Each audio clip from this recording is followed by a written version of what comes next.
Simulated racing can be awesome, but it can also be kind of a free-for-all. Interestingly, auto racing faced the same problem in its earlier days. Whether it was on the back roads, the beaches, or the city streets, the racing was fun. But there was always a certain level of chaos and danger, until some folks came along and put some order to all of this. Stuff like official racetracks, regulations about weight and equipment, and enforcement of standards. That's what gave us high-speed excitement, fast-paced action, and photo finishes. That's when racing became racing. The guys over at iRacing.com have made the same transformation in the world of sim racing. Sure, they've got the most accurate tracks and realistic cars out there, but that's just the start. See, iRacing analyzes the performance and results of each driver in every race, so you can be sure you're always placed in races where the competition will be tight, and that those reckless drivers who ruin it for us all are kept in the pits. Not to mention that with over 45,000 active members already in their vast community, you can find races day and night, so you can always get in on the action. You can even join a league of your favorite series. And since updates are always automatic, you don't have to worry about software and can focus on the track. Zip up your fire suit and check out iRacing.com.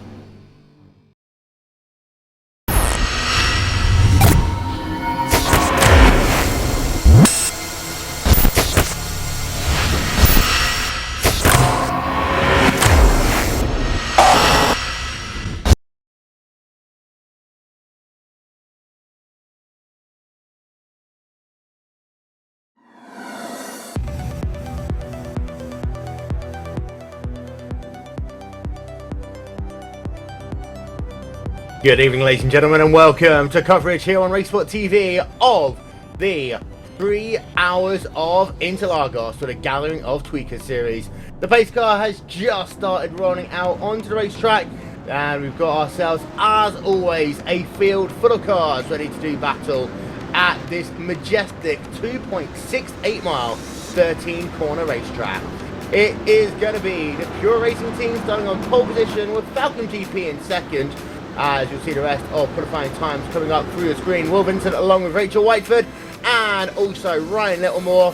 And Rachel, not long now until before the start. This track, two very good overtaking opportunities, but you've got to be careful in those first couple of laps. Yeah, good evening, Will. It's a tough track and it's an awesome track to race at. Some very difficult corners. Let's not forget the Center S is probably the trickiest complex on the circuit and in quite a lot of racing. So it's going to be a great race tonight, Will.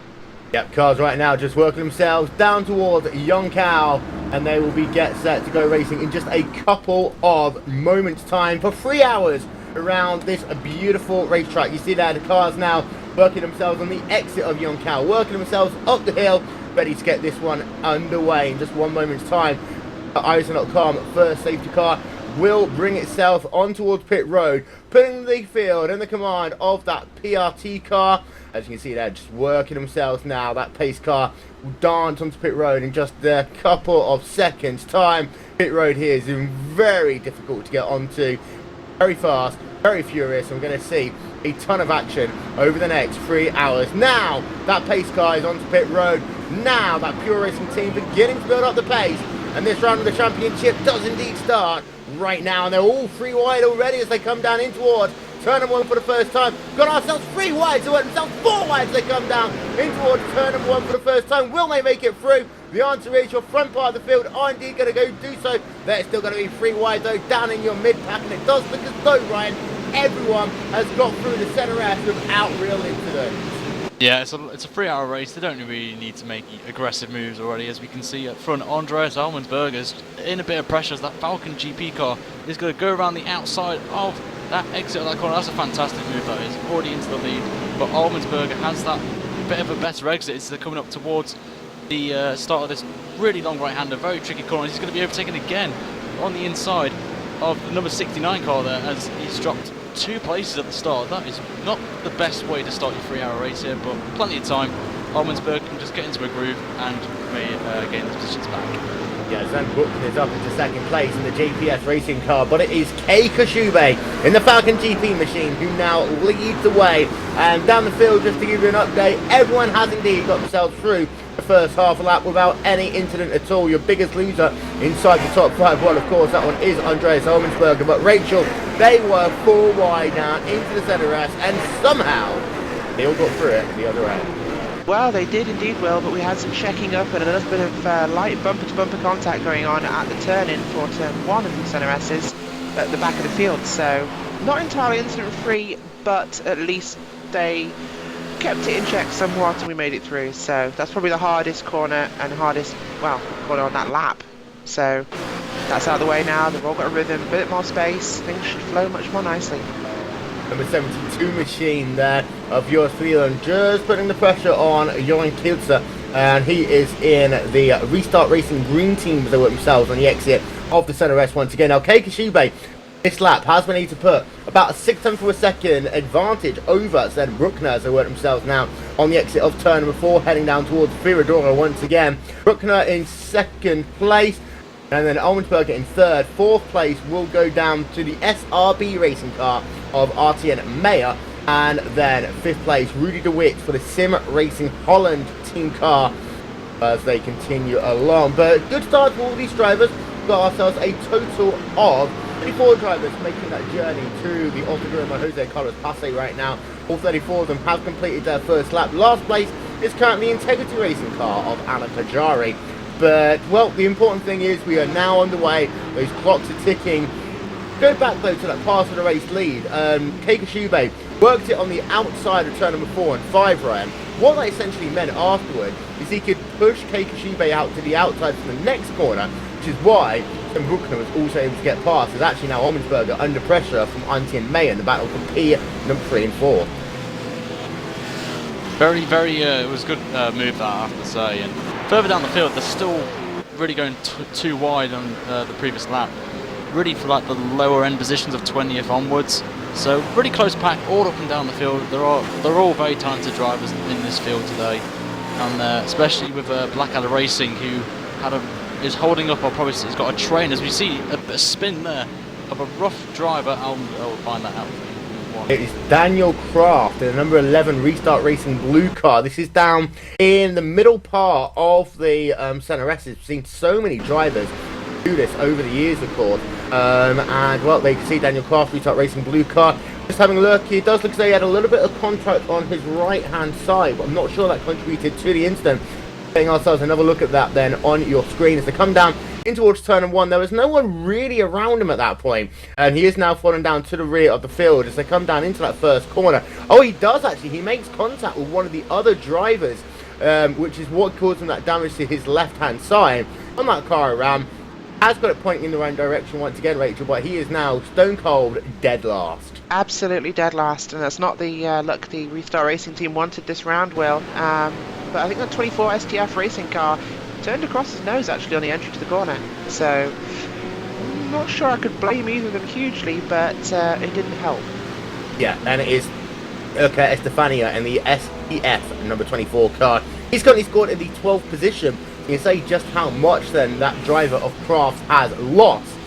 Just keeping an eye out to see whether he does bring that car on towards pit road at this time. He's actually falling back a little bit. He's actually catching up to the rear of Anna Bajai in that battle for the last position on the racetrack. So just having a look then to see whether he does indeed come on towards pit road this time by.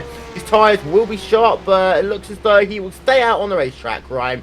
The thing for that one is as well, we've seen so many drivers have incidents down at the Center S. Part of the reason why is that you can brake so late, but also it's one of only really 2 very good passing opportunities. Yeah, it is. It's one of the main places to overtake in any motorsport that you do on there, and it is a key crucial corner to get right as well. If you take too much of the curb, as you've said, it could be over and done with your race. If you hit that curb, you spin it into the barrier, and that's done. You have a lot of repairs to do on there. There's other places as well. The last corner, Young Cow, is one very popular place to overtake as well. Really, and there's also as well up the long right hand in the middle part of this lap as well. We've seen it in real life, obviously, with the F1 and going around the outside is a key move, and we have seen that in this race so far. So plenty of places to overtake, but you don't want to be aggressive at the start. We're only 10 minutes into this 3-hour race, and really just settle in now, and which some of the drivers are doing, setting some consistent times and not really pushing. Long way to go. Yeah, having a look down the field actually, you've got little packs of drivers forming right now. For example, the number 9 machine, currently you've got David Toronto behind the wheel of that one. It's got Joan Cater and the Restart Racing green car just one place behind him. and within half a second. Just behind them, you've got Josh Thielen, the number 72 car, who in turn has that number 67 machine, pounding on the rear of him. Also, Keno Butchman in the Stop Play Sim Racing team car, working himself in 17th place right now. They're in the mix as well. Out front, Antti Meyer is still continuing to put that pressure on Andreas Allmendsberger here, Rachel, as they work themselves down into turn 4 and 5 once again. That PRT car is now only 2 seconds behind the race lead, but I'm wondering how hard he's having to push to keep Antti and Meyer ahead of him. Well, it's tough to call, Will. The SRB car, of course, of Meyer has been pretty close to Allmendsberger, but he seems to have dropped back a little. He seems better in the latter part of the lap. So, bit of a fight going on there. I do think Allmendsberger might be stronger at this stage, but we're in lap 5, and something I actually was passed before the race, Will, was from Restart Racing, telling me about lap times, and they were saying there's roughly a 1.5 to 2 second drop off in lap time over a stint. So depends obviously on how much you look after your tyres. So this track is quite aggressive on tyre wear, so that gap could stay or it could fall, but pure racing could be saving those tyres, Will. But yeah, and it's also always an important thing to do. Try and make sure you've got something in the tank towards the end of a fuel stint. And of course, it's going to be critically important to make sure that you have got something in those last 20 minutes of the race. So these first 2 stints will actually give you the opportunity to just figure out exactly how hard you can push, what you can do to the car. And also don't forget as well, this being a team event, it will be slightly different from driver to driver as well. That means that you've got compromises in the setup that you have to make, as that gap actually now with Meyer down to just 2 tenths per second as they work themselves down this back straightaway once again. And you can see there he's arcing to the outside line. You know that PRT car's already gone down to the inside. Bit of a block there, I think, by the PRT car. It does move across to try and take a racing line into the corner, but I do have to say, Ryan, that was very close to being a little bit too overly defensive. Yeah, it's really late into the corner as well. If it was a bit earlier, then it would have been pretty reasonable. So really aggressive from Andreas there to really defend that bad at this stage, but obviously he is trying to hold on. He's had a bit of a bad start, was on the pole position, and he was setting really good pace at the start from practice when I was watching earlier. So he's just maybe having a bit of bad running at this point, but maybe the car is not up to where he wants it to be in terms of grip levels. Maybe the tyres are going off maybe slowly in terms of degradation.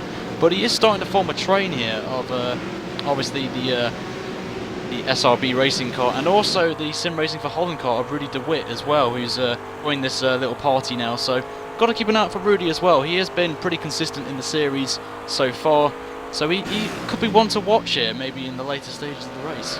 Yeah, last time by it was a 1 minute 32.1 for your race leader. Pretty much that's your top 2 drivers separated by just 1/100th of a second that last time by. 132.166 for Kashube, and Sven Bruckner 1/100th of a second faster for 132.156. Andreas Allmendsberger, he was 7 tenths of a second slower that last time by. Artie May, of course, stuck right behind him, was a tenth slower. But Rudy DeWitt running a couple of tenths of a second faster than those drivers. And also Troy Barman, that 6th position. And also Leonardo Silva in 7th place are keeping up with this now 3-car battle. P3, 4 and 5 on the racetrack. Very close out front here, Rachel, between Sven Bruckner and Kei Kashube, because they, well, pretty much trading at lap times. Yeah, they are. Well, of course, once you've got the lead in one of these races, the clean air is absolutely vital, and it gives you a definite advantage. But that JPS car very quick at the moment, and he's not letting himself fall back from Falcon GP.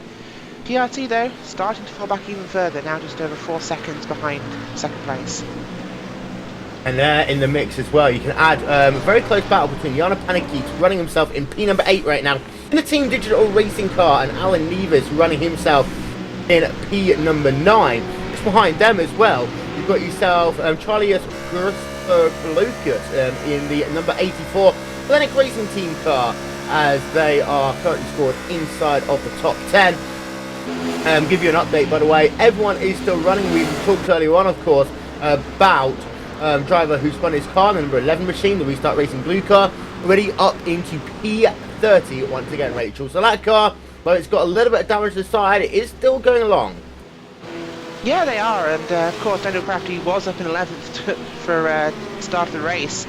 and of course qualified 14th, so we know he's got speed, but if he could use that and convert it to gaining positions, which is notoriously tough here, maybe he can do something with this. But could be a good time to go to an alternative strategy with him being so far behind. And Will, Pure Racing Team under serious threat now from SRB Racing into turn 1.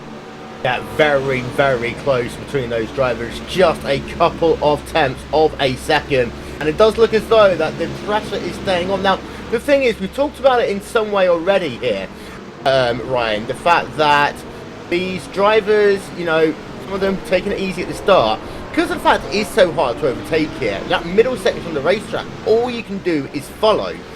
So for Artie and Mayer and the SRB cars to work themselves down to Young Cow once again, you start getting very frustrated very quickly. And actually that driver in P4 could be using up a lot of his tyres, just trying to, you know, hope and find an opening.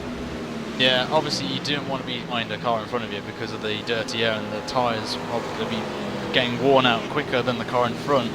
But he really needs to get a move on, really, if he doesn't want to have a bit of a bad stint after this when he gets past and has the air issue on his tyres. So he is very close to the back of Andreas now as they come out the centre S. So this could be a chance now for that SRB racing car to get up into third place. But will Andreas do his tactics of blocking? I hope he doesn't, because he may get the stewards yeah. on there. But SRB racing car just does the safe option, just backs out a bit, maybe try to get a good exit, and he has done, and has a nice bit of run here up this short little uphill crest up towards the double hand in this middle part of the lap, Will. So these two will have a great battle going on throughout the whole race, and whoever comes out on top deserves it, really. But that SRB car has to get past, otherwise he will suffer. Yeah, and Mayer, they are all suffering a little bit right now. That last time by, both at least half a second slower than your race leaders. Kashube at 132.555 last time by. 132.4, by the way, for Sven Bruckner. So Bruckner has caught back up again now. The rear of K Kashube as they come down into Yonkao once again. And they are working themselves, well, already ticking off the laps. There's the 8 laps scored complete here with just over 15 minutes of the race itself scored complete, as you can actually see. Down, it's just under 15 minutes, so I do apologise for that one. Having a look actually at the lap times for Sven Bruckner as he comes past the start-finish line once again, it is going to be a 132.603 there, so they're pretty much even now. And as Bruckner catches up to the rear of Kashube, Rachel, what this does, it kind of bunches the field back up, and just an indication as well that you've got the SRB competition car, Ronaldo Silva, now right on the rear of Troy Barman, that battle for P number 6 and 7. Yeah, 6 and 7 is quite a tight fight there, Will. Of course, those two running pretty well, but obviously could have similar setups being from the same stable. That run with the Mad Cape Racing car, that could be over pretty soon, because he's definitely gaining on him a lot more than the other team car is on the PRT vehicle. So then, let's run through your biggest movers and shakers in the race so far. And, well, inside of your top 10 is not many people moving. Charlie is up quite a few positions. He's currently scored in 8th place right now. Alan Nevers is down 3 spots from where he started. Of course, we do know Olmensberger is down 2 spots himself. Now, Joran Kaiser is up 4 spots, where Thirteen Ozkan is your biggest mover inside the top 20. He's up 5 places from where he started. The biggest loser, well, we know that one already. Daniel Kraft, right? He has now rebounded up into P number 29, as we have now completed the first 15 minutes of today's event. Scrolling down the field a little bit, we were talking about trains a little bit earlier on. We've got another one going on right now, right?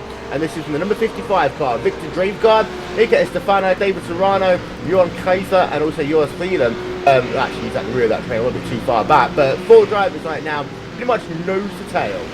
Yeah, and they're really setting identical pace. They're all in the mid to high 33s at the minute, are all these drivers, and Victor has got about a 6 to 7 tenths of a second gap behind ahead of the STF racing car and the Pros racing car as well.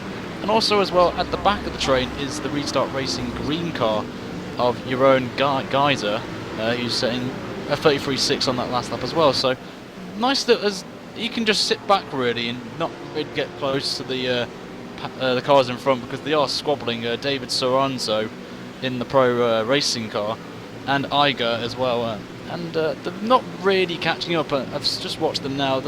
They had a bit of a bad exit through the centre S. They will have lost maybe a couple of attempts there. So they've got time. There's plenty of time to go, and Iger, I think, has gone a bit too deep into that double right-hander there on the entry. So David may have a chance here, but keeps it safe and holds into position.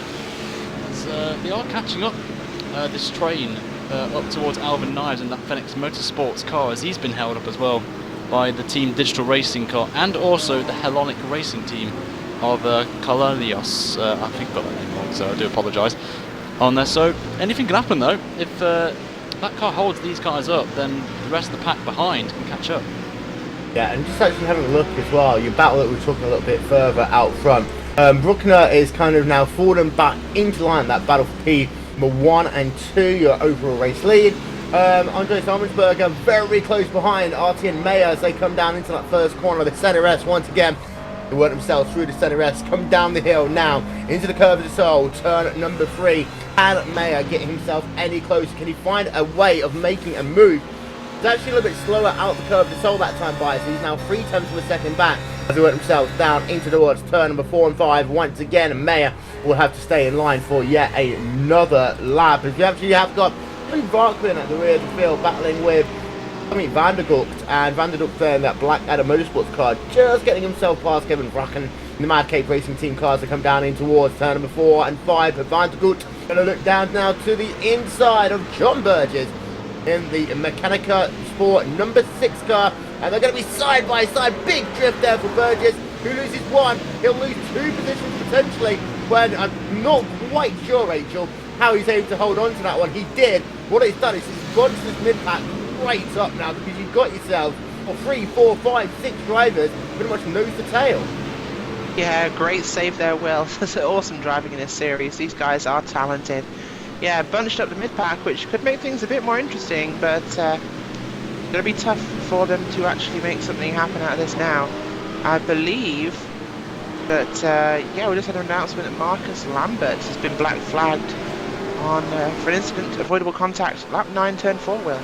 Yeah, so that's our first penalty of the day. Don't forget, we will keep you up to date with all of the penalties that occur over the course of today's event here on RaceSpotTV. Don't forget as well, use the hashtag RaceSpotTV. If you like to keep in contact with us, we always do like having the opportunity of talking to you, the viewers. Out front, just trying to pay a little bit of attention to your race lead, try and see where about he is. And well, it's all very close right now, but Kashube still 8 tenths a second between himself and Sven Buchner, and Olmensberger still only about 3 tenths of a second ahead of Anthony Mayer. But I'm trying to pay attention to this one here. Is actually Mayer slotted it down the inside all of a sudden, and Mayer almost taking that position away from Ferradora. He's got the inside line down to the next corner as well, and it looks as though Mayer is going to be hanging out to dry from the outside line, but Mayer forces his way through. They'll be side by side. Oh, contact there! Number 2 car, Andreas Armensberger, spun around in the PRT car, and that is going to put him well down the field, and he's going to be careful with his rejoin as well, because I think that one was what they might classify as an unsafe rejoin, but it's all gone wrong there for Andreas Armensberger in traffic for the 2nd time in this race.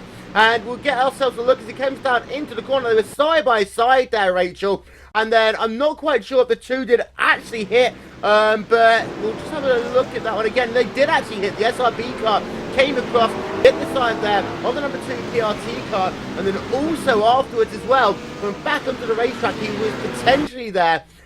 I think he's very close to being reviewed for avoidable, unsafe rejoin. Yeah, well, that was a bit interesting. I think put the blame down on the SRB car. He came across far too shallow a line when there was a car on his inside, but I actually don't think there's much problem with Andreas's rejoin. He does wait and does it very slowly and gets onto the non-racing line well, gets his car going again. It's off the racing line enough that he wasn't going to risk any of the cars, so possibly a safe rejoin, I think.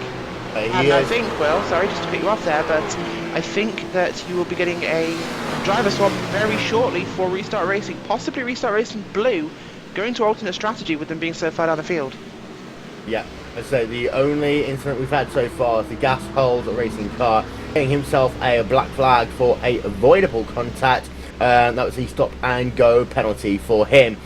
Olmensberger, he is down in the 10th place right now. We don't know there's any damage to that race car. We will have to try and see whether his lap times recover. His last lap was a 1 minute 44, of course, that was with the contact. But it does mean is that Artien Meyer is now up into third place. He's not out of the woods yet because he has got Rudy DeWitt in that Sim Racing Holland team car just about 3/4 of a second behind him right now. The thing is though that Meyer, now even though he's free all of a sudden, Ryan, he's now 8.4 seconds behind your race leader. Yeah, he is. I've looked at the car. He has got damage on the front left side of the car, so we'll have a bit of an issue. But he is setting 33 flat, so he's about 3/10 off the pace of the leaders. So it's not that major, but you never know. We see Sven has gained a bit of time on Kai over the last few laps, and the gap is still around the 0.8 of a second mark. So if these two get even closer, and I think Sven's had a problem because he's just disappeared off the screen there, so I don't know what's happened to Sven. We'll get ourselves confirmation of that in the next couple of moments. We'll keep an eye out to see whether Sven has had some technical issues to his race car. So just down in your mid-pack, by the way, and yeah, indeed it does look as though there are some serious issues with Sven Brooks, and we'll come back to that one, give you an update when we get it. We've got first again Oscan and Tommy Vandergort down to the inside, and he will complete that pass then on the number 66 car.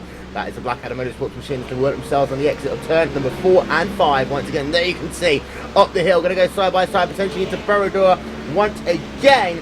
And well, we have got confirmation that Sven Brooks, the technical difficulties for him, he is on pit road, and he is going to be classified possibly severely many laps down in this race. His second place driver has bitten the dust for the time being. Keita Shube now leads by exactly 10 seconds over Artien Meyer. But this mid-pack battle is incredibly close there with Vandergult, Ostan Brandwick and Bracken Rachel. Yep, looking pretty close there, Will. Those guys all trading lap times pretty similarly, so could be something interesting coming in the next few laps for that little pack of cars. So then we'll run through your top 10 right about now. It is Keita Shube who leads the way by 10.1 seconds over Artien Meyer. Rudy DeWitt running himself in the third position, about 3/4 of a second back. Bernardo Silva in P number 4 in the SRB competition car. And then Troy Barman scored in the 5th place in the Mad Cape Racing Team number 73 machine.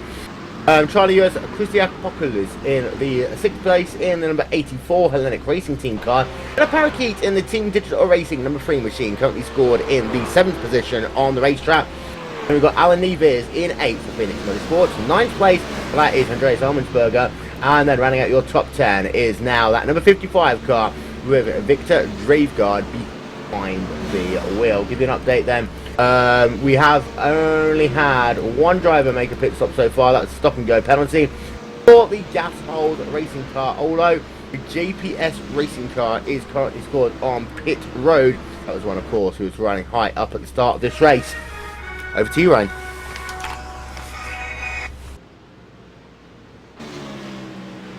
Well, I don't think Ryan's right here right now, but riding on board, can have a quick look at the front of the pack with Falcon GP leading the way out there with the number 82 car driven by Keita Shube. Commanding lead for him, just over 10 seconds at this point. So far, it's running a consistency game for him. He just needs to put those laps in, keep it smooth, and make it for the next, well, first pit stop, folks. Second place, SRB Racing, that is Ayrton Meyer. Good run for him, though, being caught by Sim Racing for Holland. That number 51 car driven by Rudy DeWitt. Behind that, the second SRB competition car, Ronaldo Silva, bringing up the rear in 4th. Mad Cape Racing rounding out your top 5. Race going so well so far, Ryan. Good fighting. We've not had many incidents beyond, of course, the issue we had with the 2 and the 8-2. Yeah, it is, and I've just watched as well the Blackadder Motorsport number 67 car has moved himself past the Restart Racing green car into turn 1, had a nice exit out of Young Cow, got the slipstream round the outside and moved up a position from there. But and we have got confirmed, I think Sven had network issues, that's why he had to leave the session, so that's a big shame really, and that has opened up Falcon GP to a 10.2 second lead up front to the SRB Racing car, who is still setting reasonable pace considering he has got a slight damage on the front left of his car, but he is slowly getting hunted down by that Sim Racing for Holland car, so really I think it's a matter of time before Rudy DeWitt gets past and moves himself up to second place. Yeah, absolutely agree there, and it's tragic, of course, for JPS Racing. They of course, scored 1 lap down in the pits, probably scrambling to get a second driver to get in that car and see what they can recover. But these things do happen, as we know. The racing team recovering. Yeah, we've got a battle here between P28, I believe that is, the Selby Racing team, driven by Nathan Hupatz. Currently fighting at the moment with the Absolute Beginners GT3 car of, I believe that is Liam Quinn. Absolute Beginners going around the outside, running down to turn 3. Will he complete that pass? No. The Selby Racing team has the inside line. Can he make it an undercut? No, he won't. Still too wide, nearly, as they run down to turn 4 in the infield section here. He'll have the inside line though if he can maintain that. Not quite having the line he wants, Ryan, so he can't quite get the maximum traction through the corners. But still maintain his line. If he can clear him this corner, he might have it into the following. Yeah, really, as we said earlier, the infield of this circuit, the Interlagos circuit, really difficult to get past. So the only way to overtake us is to get a great exit out of Young Cow, that final corner, with the long straightaway towards the centre S's. So really, that's the ideal way. You need to keep in with the draft of the car in front of them, make that move before the centre S's, and nail that exit perfectly. And if you don't get past him, you still got a straightaway towards turn 3 to get the move done. So really, you can really just keep it back. Really, still. Oh, Ryan, sorry to cut you off there, but a big run there by Absolute Beginners GT3, clearing them out of a run from Young Cow, as you just said. Fast run there for the Absolute Beginners McLaren MP4-12C. He secures that pass, running into the final part of the straight before turn 1. Has the lead of that little pack into turn 1 of the centre S's, and he will hopefully secure that position. Yeah, I'm just going to go up to the front with the Falcon GP. He's in the 32.8s. Pretty consistent laps there from the Falcon GP car. As we see Jan Paul in that JPS car in 34th place. He's 2 laps down, come back up out of the pits on his way on there. Still, you never know though. Still, with a lot of people making pit stops now, as you see Nicholas Ward in that 33rd position coming out the pit lane in that Gasol's racing car. So a lot of these guys are making really interesting early pit stops here, Rachel. So maybe the tyres are taking its toll already from the drivers in trains of cars. So maybe it's a strategy just to get into clean air, maybe? Could well be, but as I mentioned earlier, of course, we've been given data showing about 1.5 to 2 second drop off, but it's, of course, once you're in traffic, those numbers go out the window. 2 second drop off over a long fuel run in solo car testing is an entirely different matter to, like you say, when you're racing in a pack of cars, running different lines, running different speeds, accelerating, slowing down. It can really add to the pressure on these tyres, so I wouldn't be surprised if we see between 3 and 4 seconds over the full stint, depending on how hard cars have been battling. Of course, if you're in the seat of, say, Falcon GP, not so many problems, if you can just turn those hot laps and keep that pace going as much as you need. Yeah, we've got a battle going on for the 16. We have the Spirit of Le Mans car, number 72 of Joris Thailand in front of this pack, and he's being hunted down by 5 cars, all in sync. As we've got Tommy Vandergut, as he's the closest one at the front here. He's saying, I think, the quickest of this pack of trains, and this, even with 16th place, they are catching up to 15th place in front as well of Keanu Bushman in that Stepo Sim Racing team. He was starting to struggle a bit. He's in the 34s, but even the Spirit of Le Mans car has gone 3 tenths slower than that, as Tommy is getting that draft now down in towards turn 3. Brakes a bit later. We'll try and get that nice exit off this corner, as we've mentioned on there, as we've got the Team Turkey Motorsport car down in 18th place, holding back as we see the 17th and 16th squabbling for position.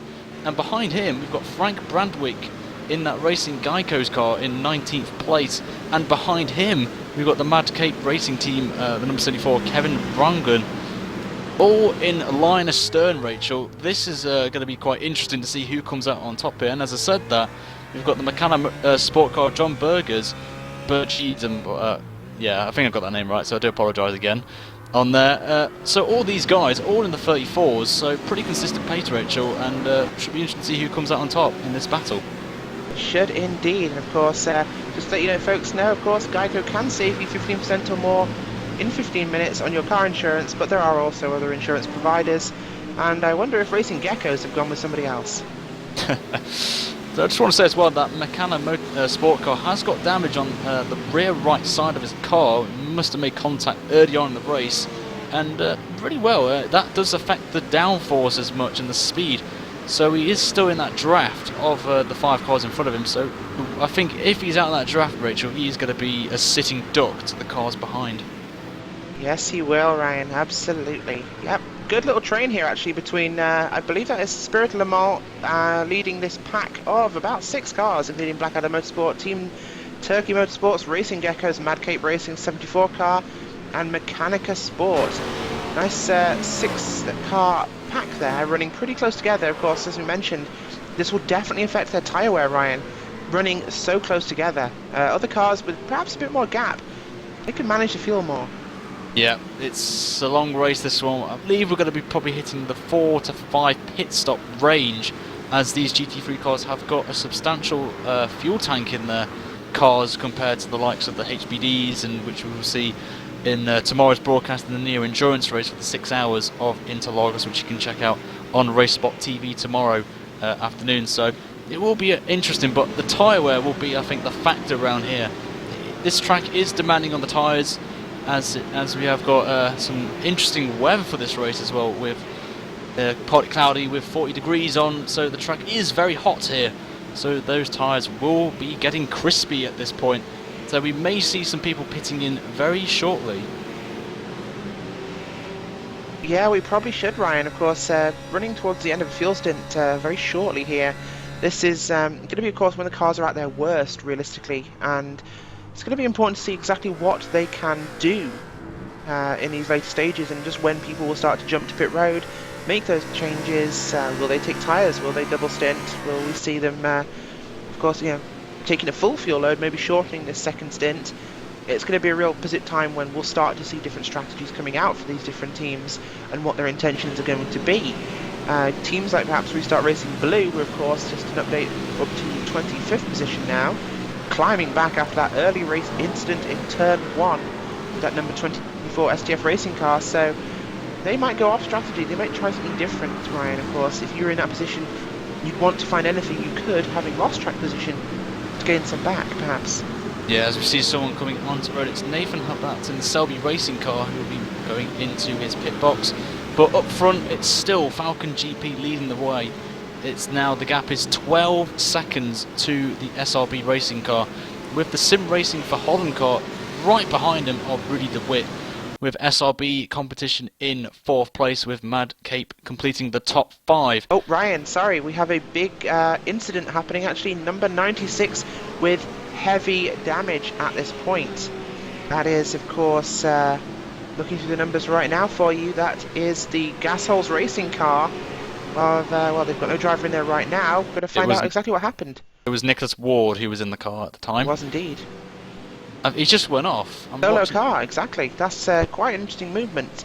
Although I have noticed that this turn 3 here is actually very, very slippery, but he goes straight on.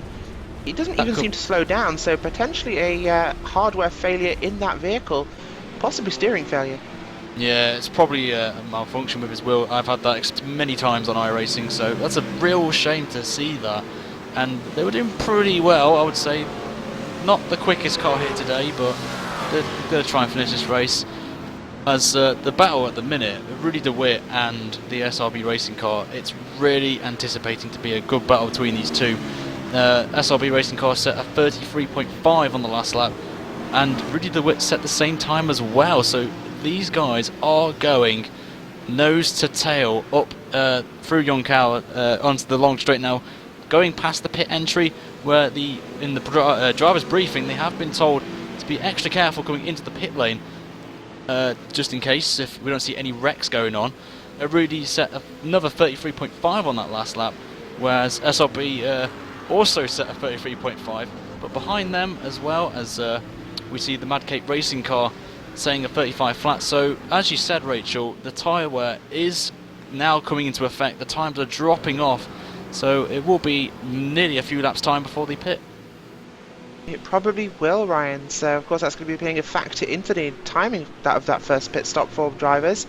But just update on Pure Racing Team. They've just made it past Phoenix Motorsports. They're now up to 8th position on the racetrack, recovering from their early incident, of course. A car damaged on the rear quarter from that contact, and hopefully they'll be able to pull that back together and gain some positions. Not as big a fall, though, as, of course, Restart Racing Blue. 25th position, Daniel Kraft still in that car, although we could be looking for a pit stop from them very shortly. A bit of action on track from STF Racing, currently running nose to tail with Pros Racing. Those two BMW Z4s having a good battle on the track at the moment. Of course, Pros Racing have passed them at this point. They are currently ahead in timing, but we'll see if they've got anything to bring back to the fight, the STF guys.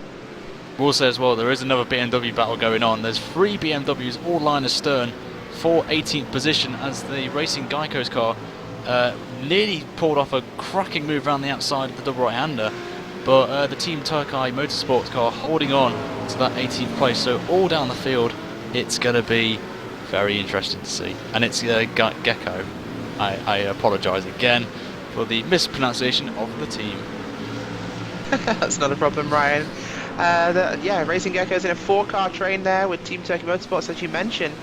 Same sort of pack has been pretty close this entire time, running really well on this track, although the guys in front of them, of course, Stepo and Spirit Le Mans, have pulled away somewhat from the pack and are separating out.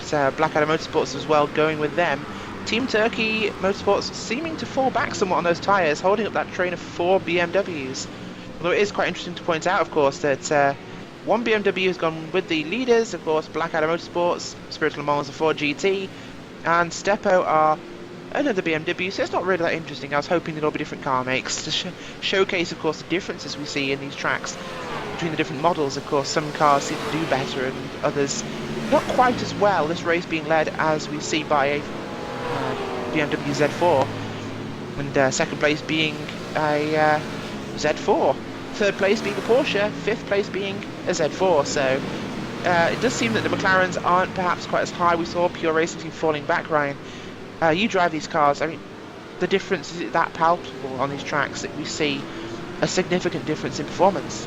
Yeah, it is. The McLaren has, out of the 3 cars, is the one that can go longer on its fuel, as it has a substantial load of in the fuel, but it's not it's good on like long straights, so really this track's not really ideal for it. I'd probably say the Rough is probably one of the best cars to drive around here for an all-round package. But seeing here, there is one person I want to mention that we've not really spoke about, is Ronaldo Silva, who's in 4th place. He has caught up to the back of Rudy DeWitt and also that SRB racing car. So now he's saying 33.7s as the 2 in front were slightly quicker than him on the previous lap, but Ronaldo's doing pretty well, and he's pulled away actually from 5th place as well from the Hellenic racing car as well. So now there's all battles going all down the field, but the main one at the minute is for 2nd place now between the SRB Sim Racing for Holland and SRB Competition. So there may be some team orders maybe going on here between the SRB guys. Could well be that indeed, of course. 2 cars from the same team. They obviously both want to win, but I'm sure they have their individual intentions, shall we say, and maybe the team managers will have to advise those drivers accordingly. Of course, team order is very much allowed in this series, although if it does get a bit too Barrichello-ish, shall we say, I'm sure the marshals will step in and stop any of that sort of nonsense. But right now, of course, Madcape Racing fighting hard to try and get up to the back of that Hellenic Racing Team car, Ryan. These guys really starting to drop off that pace a little. They're 23 seconds back. That is just over 8 seconds behind SRB in 4th. Of course, 14 seconds now between 1st place Falcon GP and SRB Racing number 8. Yeah, but P20, we have something happening with the Madcape Racing. Oh yes, they're off track. Just had a went very deep into turn 5 there, 4 losing some positions, 2 positions on the track, possibly 3, as WR Racing in that very, very British dual Canadian and English car goes flying past them. 3 places lost there through the final corner, Ryan. That's some early losses they didn't need. Nah, not at this stage. Still another 2-3-4 out, over 2 hours to go, basically. So they've got plenty of time. Really, some cars will drop out later on throughout the stages. We've had technical issues. Some might spin. So it is an endurance race. So you never know what might happen. So it will be interesting to do that. And one person who has been in incidents is the Andreas Almensberger, who is in 8th position. That's got a bit of damage on the rear left of his car, but it's all over the back of the Team Digital Racing car. So Andreas in that McLaren, trying to prove that the McLaren is good round Interlagos. So we'll see how he comes as he comes out of Young Cow, and would he get that nice exit on that corner? He gets a bit of an okay-ish exit there, but we'll get the draft there. And the McLaren, as we said, is the quicker car overall in top speed. So this could be interesting to see if Andreas does try and go down the inside into the center S's. Is getting ever closer. So could there be a move into turn 1 here, Rachel? I do wonder. No, he will back out of it into turn 1, so he will maintain and keep that 8th position. He will indeed, just focusing back on his battle for the round P20, Ryan. Just coming out of Young Cow now onto the start-finish straight. That 5-car train's looking pretty exciting for this stage of the race. Racing really close down here in the mid-pack of the field. These guys starting to separate out a little bit, but I'm quite surprised though that Madcape Racing Team car has not recovered as much as he might. Although, well, these things often take some time. But 5-car trains separating out more than we had. Very exciting to see these cars so close together here. Probably one of the closest battles we have on the track right now in terms of size of pack. But yeah, it's looking like it's one to watch. Yeah, I just want to mention in that battle as well, in first place we've got Arthur Chan in the WR Racing rough car, and he nearly made a pass on John Burgess in that Meccano motor sport car, on there, who's still got damage on there, so may get optionals in the pit lane when they do make their pit stops. But that Arthur Chan car in the rough has got a reasonable gap to the car behind the Team Turkey motorsports car. Arthur's setting 34 frees, and he's relatively quicker than some of the cars in front of him, so if he gets past the John in front of him, he could really get into a possible top 15 here if he keeps up with his pace, as he's relatively quicker than some of the cars in front of, all the way up to, I believe it's up to 13th place for Christian in that Black Adler Motorsport. So if he keeps maintaining this pace with the tyre wear degrading, he could be in with a good finish here. Could indeed. Of course, that 34 is about 2 seconds off his qualifying pace. So not too bad for this stint in the race, Ryan. Of course, he's not actually stopped yet, so that's boding well for later on as we start to see this field separate out even more. Although, of course, getting onto this pit road is not exactly the easiest thing. It might look easy on paper, being a straight run off the track, but cars are at top speed, Ryan, approaching pit entrance. It's going to be pretty exciting watching them trying to get those cars slowed down. It is indeed, and we have Matt Stanton, the 4X Racing car, in onto pit road. He is into his box, and he was currently in P23 when he came into the pit, so really the pit stop window is now open for these drivers as we hit nearly into the 45-minute mark in this race. And we see as well, also Andreas Almensberger is still behind Jarno in that Team Digital Racing car, and behind him is the Phoenix Motorsports car, setting into the high 33s, is relatively quicker than the cars in front. So there's battles going all the way down the field, Rachel. There are indeed. Of course, we know that's already been affecting some of the running orders so far. Guys have been pretty clean so far. We've not seen exactly as much in many incidents as we... Oh my...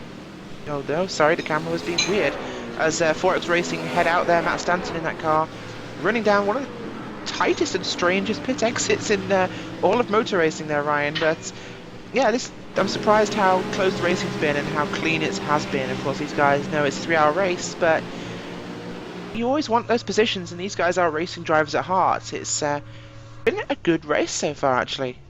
Yeah, it's been a very intriguing race. We've not seen many incidents apart from the Andreas incident as well. And speaking of the 4X Racing car, he's come out just ahead of a battle going on. Was a battle going on, but Troy Barman, who's in the Madcape Racing team, will think about seeing Matt holding up the car behind him, and he's doing he shouldn't really be doing that. He should be getting the blue flag, so he should move out the way, and he does indeed let Charlidios go through down the inside on there. And will he do the same for Troy Barman? He will hold that line, and he is not, but he will probably let him through just before Young Cow, hopefully. If not, this could play into Troy's hands here at the exit of Young Cow to see if he gets a nice exit. We'll get the draft well, so he will not lose that much time to the number 84 car. So really, this could play into Troy's hands here, Rachel. I think it could. It all depends exactly what he does with it, Ryan, but as things stand, just one interesting thing I actually wanted to quickly mention is 4X Racing, of course, having pitted already, showed one lap down until the leaders go in. They sitting currently behind the 676, who is much further up this field than they are, which means they're getting a free tow. He is indeed, and Roy Barman needs to get past here that 4X Racing car, and he, as I said, that the 4X Racing car does pull to the side and lets Troy through. And up front, it's really Falcon GP's race. They've been dominant since the start, since Sven has sadly retired, got disconnected, and has got a 16.4 second lead. That SRB Racing car, who had that contact with Andreas earlier on, is only 4 tenths ahead of Rudy DeWitt, who we haven't really mentioned a lot at this present stage, saying reasonable times, consistent 33s, as well as that SRB Racing car. So lots of going on through this all the way down the field as well. And I want to mention as well, there is a battle going on as well with the Stepo Racing Sim Racing Team, that number 88 car, and the Black Adder Motorsport number 66 car for 14th place. They've been really battling out for the last 5 to 10 laps. So really good battles going in this mid-pack, Rachel, as we've said on there. So yeah, and also Absolute Beginners have just pitted and they've left, and they're currently sitting, of course, one lap down in 30th position. So we're going to have to see how that filters out for them. Those guys have been running pretty well so far, actually. They've been a lot further up the field than they were running at this time, but that's going to be interesting to see how that plays out with where they've come out in traffic. Of course, they're currently out behind, that is the WR Racing car there in 19th position, so those guys not stopped at this time, but not seeing pit cycles working through. So there's going to be time for seeing how new tyres run against these older tyres and just exactly how big that difference is. yeah, it is, and we just saw a take done. The Pros Racing car has moved up into P25, and as I said that, Kai in the Falcon GP has just overtaken as well Gavin in the Torque Freak Racing car, who's now in P26, has really spread that battle on. So Pros Racing can now try and pull away from Gavin, as Kai will get drafted here, as he's going to start another lap as they're going to be going on. Brian, sorry to stop you there, but we have an overtake from that is Absolute Beginners GT3 passing that WR Racing number 18 car. They're taking that position back, of course. WR not stopped down a higher lap than Absolute Beginners, but textbook pass into turn 3 there.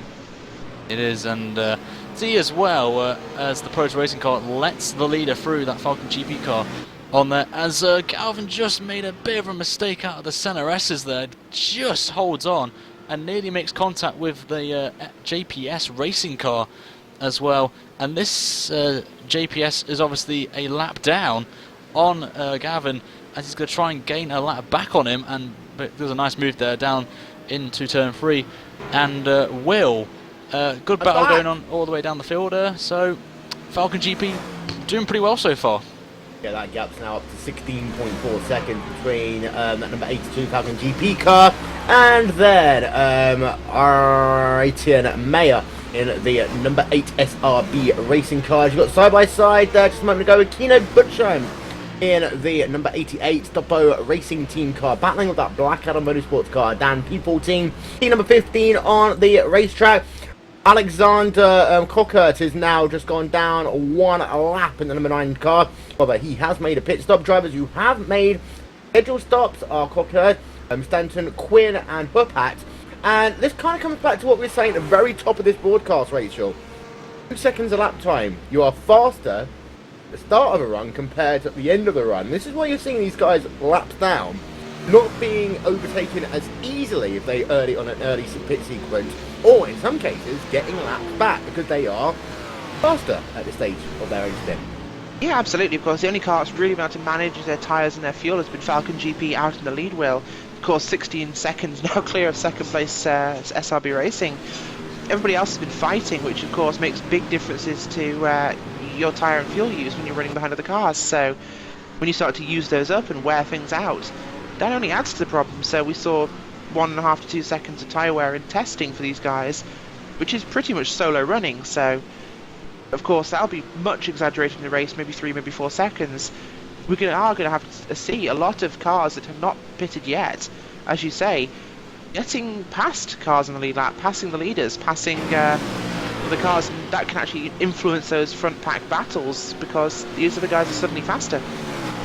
Yeah, having a look there at Keiko Shube, say that gap now just to get over to 17 seconds on the racetrack, just behind, by the way. Talk about this in a moment. P7, P8, P9, Jana Panakit, Andreas Allmensberger and Alan Neves battling for position as Keiko Shube works himself then, well, it should be a slow line for him, down in towards Yunsao once again, and this is going to be his 33rd visit for Yunsao, and that gap is, say, over now 17 seconds. Pit sequence is going to start soon. Ika Estefani in that SPF Racing number 24 car is going to have Tommy van der Gut alongside of him or next to him, and that's in that Blackadder Motorsports car as they continue just battle for P13, P14 on the racetrack. And I did notice as well that we have lost a driver from that battle. Andreas Allmensberger back up to P8 all of a sudden now, Brian. Well, he needs to get himself a good finish here, because if you have a look at the championship standings coming into today's event, they were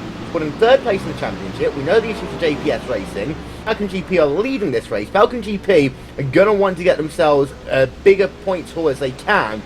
Realistically, I think you'll see them try and charge up into the top 5 at least and minimise damage of that spin/contact earlier on. Yeah, they need to really... They are the quickest cars on the track, all the way up to the leaders, so Andres is going relatively quicker than some of the cars in front. We have got traffic, though, for Andres in front of him, with Jarno just slightly putting away, and in front of him is Matt Stanton in the Forex Racing car as well, who is just overtaken Troy Barman, who is in 6th position. So really, Matt shouldn't really be fighting really with Troy. It's going to cost him a lot of time as Jarno is gaining ever closer, and also Andres as well. So in terms of the championship, Andres has to get past these 3 cars in front of him and maintain the pace he's at the minute to really get back some points in the championship. Yeah, as the Stefano van der Gut and Bushman battle. It's a 3-horse battle now. The Stipo Sim Racing team car involved, and also actually add that number 72 Racing Lions car into car into the mix as well. That number 72 car currently scored in the 16th position, but you've got 4 drivers separated by just under 2 seconds on the racetrack. Going to get a couple of chats with people in a couple of moments' time, but invite Lonis Brunstrom in to have a little bit of a chat with us. For the time being, we have still, so getting to that phase now, Rachel. People are going to try and make it 5 minutes. As soon as we get past that 1 hour mark, you are going to see a very packed pit lane. Yeah, absolutely. Of course, we're starting to see those pit cycles coming together. Most of these cars, of course, have been balanced in the new regulations after the 24 Hours of Daytona, or before it even, which means we are expecting them all to be coming about the same time. Again, will just depend on exactly when the teams have planned this strategically, but going to be very, very busy, and as we saw, very, very fast into this pit road, not so fast off. As they are still pretty much nose to tail there down in your mid-pack. Now, one driver who's potentially going to have to be careful as he works through traffic will be your race leader, Keiko Shube, especially as they come up to that sequence of pit stops. He doesn't want to come onto pit road with a driver a lap down. Potentially also a little bit more wary on the brakes coming onto pit road, because it, well, A, give him a very slow in-lap, but possibly more importantly, you could end up rear-ending a driver around him. Well, so we have got Linus Blomstrom here from the Restart Racing Green Team, currently scored in P12 overall, embroiled in what is currently a 5-horse race. P12, P13, P14, P15, P16 on the racetrack. And, well, Linus, That number 12 car is sat in P12. Yeah, doing a pretty good job at the moment, I think. Had some contact with the number 24 car a few laps ago, but we're working our strategy like we're supposed to, and I think it's the first time in this series we've gotten this far without any major incidents, so going well for us today. Now, we just alluded to it in the commentary booth that pit road is going to be very busy in the next 5 minutes' time. How important is this first stop going to be in terms of the overall race? Because we have seen overtaking be a little bit difficult here today. In fact, we have actually got a car going down looking as though it is going to come on pit road, and that is the Stockport Racing Team car of Kino Buschheim. But when you come onto pit road, how important is it to nail that first pit stop? Well, I don't think the timing is, how long it will take is the most important thing. I think it's more important where you get out, so you don't want to get out in traffic. If you can get out with a clear track, that'll be much more important than it taking maybe 1 or 2 seconds extra. So getting the entry well and then coming out in clear track, that's going to be the most important thing. So you just got to calculate when to pit and when you'll end up on a clear track. Well, just before we let you go, any spoilers on who's going to be in the car for the rest of the race? Jerome is going to do another stint, and then I'll hop on and finish the race. Well, we'll hopefully talk to you soon. Dennis Bromstrom there. Currently their car is scored P number 12. We have got the number 11 machine on pit road right now, doing itself a driver change. And Kino Buschheim was going to do a second split then in that number 88 Doppo Sim Racing Team car. At number 11, you've got Simon Field getting to the Restart Racing blue car right now. These drivers coming in just before 1 hour mark. Well, they are going to either have to save fuel here, Brian, or make another stop. Either of them is going to be costly. Yeah, it is. And one thing, a major factor around here is track position for the people in battle. So you don't want to be coming out when there's a lap car in front of you, because as we've seen already, back markers can play a massive role here, and you will lose like 2 to 3 seconds at least. Plus the fact the tyres are degrading as well. So it is track position is one of the biggest factors around Interlagos. I'm going to give a quick shout out to a couple of people watching on YouTube. Shout out to Perk Excrements, to Lucy Denny, Dennis Garrison, Encool, and Istophorus Papasaxopoulos. I'm going to say that one again. Istophorus Papasaxopoulos there as well. Yes, this race is indeed live. So, ticket over then to conclude the first hour of this race. Keep an eye out. Pit road still a pretty empty place. Got Andreas Olmensberger on pit road here though, Rachel.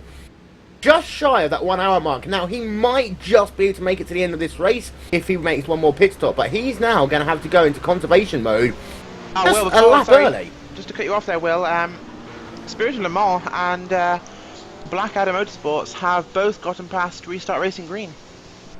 They're up now into 12th place on the racetrack in 13th place, and Kreiser's now down into P number 13. Actually, this could be a little bit strategic long term as well, not worrying too much about position, potentially just trying to save a tiny bit of fuel along the way. But as I said, Olmensberger has made himself a pit stop, 50.7 second stop for him, back out onto the racetrack, and importantly, there's no real traffic around them, but you do know that these cars go 2 seconds-ish a lap faster at the start of the run compared to the end for some of these drivers, as we'll keep an eye out now on Keikshube as the play clock ticks over and the first hour of this race is now scored complete. So then, ladies and gentlemen, welcome to hour 2 of coverage here on RaceSpotTV. It's Troy Barnum in that number 73 car, bringing his car on towards pit road. It's going to be a very busy place on pit road in the next 5 minutes or so. We expect to see Keikshube and that Falcon GP car on pit road in the next 2 laps here, as they have inherited the race lead from pretty much the start of the race. It's been a tough day for the Pure Racing Team car, who started this race on pole position. They fell back to 3rd in the early going, and are now, after pit stop, down the 20th position, looking at about a net P7 overall. But Olmensberger, coming in just before the first hour, is going to have to stretch his fuel for his second start. Artin Meyer in the SRB racing car is going to bring his car on towards... No, he doesn't. Just not coming on the pit road. Yeah, Rudy DeWitt is in 3rd place there. So it's currently Falcon GP from SRB Racing, and then Sim Racing Holland in 3rd, and SRB Competition in the 4th place, and Hellenic Racing Team rounding out your top 5 with Charlius Christopoulos in the 5th place right now. We've got more and more drivers coming on towards pit road, teams who have pitted so far. Pure Racing Team, we've had ourselves the number 9 car, the Mad Cape Racing Team car on pit road, as well as the number 88 car, the Stoppo Sim Racing Team, STF Racing, STF Racing, 4X Racing, Mad Cape Racing Team, and Mechanic Motorsports, a couple of others as well. But we've also now got a lot of drivers on pit road. It's getting busy. Phoenix Motorsports on pit road, Team Digital Racing on pit road, and also number 67 car are all on pit road. We are keeping an eye out for Kei Kashube as he works himself out of Yunsao once again. Down he comes. We expect him on pit road this time by Ryan. Yes, it is, and now the time is, are they going to do a driver swap? That is another question to play into the role. And so we see, actually, is he going to go into pit lane? No, he's not. He's staying out again. So he's done very well on his fuel conservation on there to try and maybe, he will have to do another 2 stops in this race, but maybe he could just extend the stint, try and create a gap. He has got a 19.6 second lead over that SRB Racing car and also the Sim Racing Holland car, who are still fighting for 2nd place. And Rudy DeWitt has got an actual nice run here on him, but I feel he's just going to take it easy, not really pull the move on him into the center S's, and he does indeed stay back in that 3rd position. Yeah, Garrison's pit stop time then, a 51.7 second stop, coming out behind Andreas Olmensberger by about 1.6 seconds. Alexander Cockert in the number 9 car, pit stop time for him, 33.7 seconds. Troy Barman's pit stop time, a 55.8. As you've now got yourself Victor Draveguard coming onto pit road in that number 55 car, and he's going to make himself that first stop of the day. We'll keep an eye out to see whether or not there will be a driver change in that number 55 machine as it works itself on towards pit road. Making its first stop of the day, indeed it looks as though there is going to be a driver change, and Rennie Strayer is going to come onto pit road.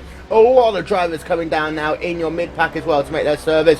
Henry van der Got on pit road, and also you've got yourselves the Spirit of Le Mans car, number 72 machine on pit road. Yours Freeland bringing that car to a stop. Frank van Woodwick on pit road. And also, just keeping an eye out on Kei Kashube. Is he going to come in this time by? We do expect him to. And indeed, he's angling that car to the left-hand side, and he will come on towards pit road, Rachel. Yes, he does, of course, coming in now for fuel and tyres to get that stop completed. He will hopefully... well, he's going to maintain the lead, but we know he will hopefully come out ahead of the traffic he's been fighting. Great pace there for that Falcon GP car. Keiichi Shube now heading into his pit box. Of course, qualifying second means he has a second pit box rather than PRT's first, which is a big advantage here, Will. Of course, getting out of that first pit box around the first corner of pit exit, very, very difficult. So, second place, probably the best pit box on the track. And also, you've got Rob Straitmans now behind the wheel of that Falcon GP car for the 2nd stint then. So drivers are all A-changing. As you've also got the SRB car, both of them on pit road. So we know that they are both going to come to a stop. They're going to get themselves fuel, they're going to get themselves tyres. They'll be back out onto the racetrack before you know it. But just concluding the pit stop then for Rob Straitmans, now behind the wheel of that number 82 machine. Service time up to over 45 seconds, heading towards 50 seconds now, and that pit stop time for him will be in the region of about 55 seconds. You see, just tick it over there, 57.5 seconds out and away then. You've got Arte and Mayer looking as though he's going to double stint it in the SRB racing car. Felipe Pavia behind the wheel of the number 7 SRB competition machine. Andy Pers now behind the wheel of the number 84 Hellenic Racing Team car. And the Restart Racing green car, we talked to Linus Bonstrom from there a little bit earlier on. They have, of course, made, so we'll stick with this driver for another stint, as it's going to be a double stint there for him. And Andy Pers comes out of the way, 54.7 second stop for him. Pavia 51.3 and Antian Mayer a 53.5 second stop. So, only 2 people yet to pit Rudy DeWitt, but Rudy DeWitt is going to stay out and do another lap, Ryan. He is. That rough must have got like a lot of fuel in. Maybe he's getting it down to the last little millimeters of fuel to really... He's done really well with Rudy DeWitt to keep going. 43 laps on a single tank of fuel is impressive, to say the least. And really, as you can see, one thing to mention, Rob in that Falcon GP is in traffic, as I've mentioned. Lap traffic will play a massive role in this race, the Team Turkey Motorsports car. That's not lap traffic, that's for position. Oh, it's for position actually, I do apologise there. So really, obviously, I think if I'm correct, Team Turkey have to make the pit stop, if I'm correct, Will? Yeah, which will probably be in the next 20 seconds or so, keeping an eye out. And that car is indeed bringing itself to the left-hand side and will come on towards pit road this time by. So the only driver now not to have pitted is your race leader, Rudy DeWitt. And he has been able to go. So it's 1 hour and 7 minutes into this event. One thing that, of course, we always think about in these events is, Rachel, the fact that it's a high-altitude race. And that does make a difference to fuel consumption, but also to overall top speed and power. Long and complicated, we could do ourselves a nice little lecture on, you know, the thinness of the air and all that sort of stuff. But, well, Rudy DeWitt is using it to his advantage. We do expect him on pit road this time by, though.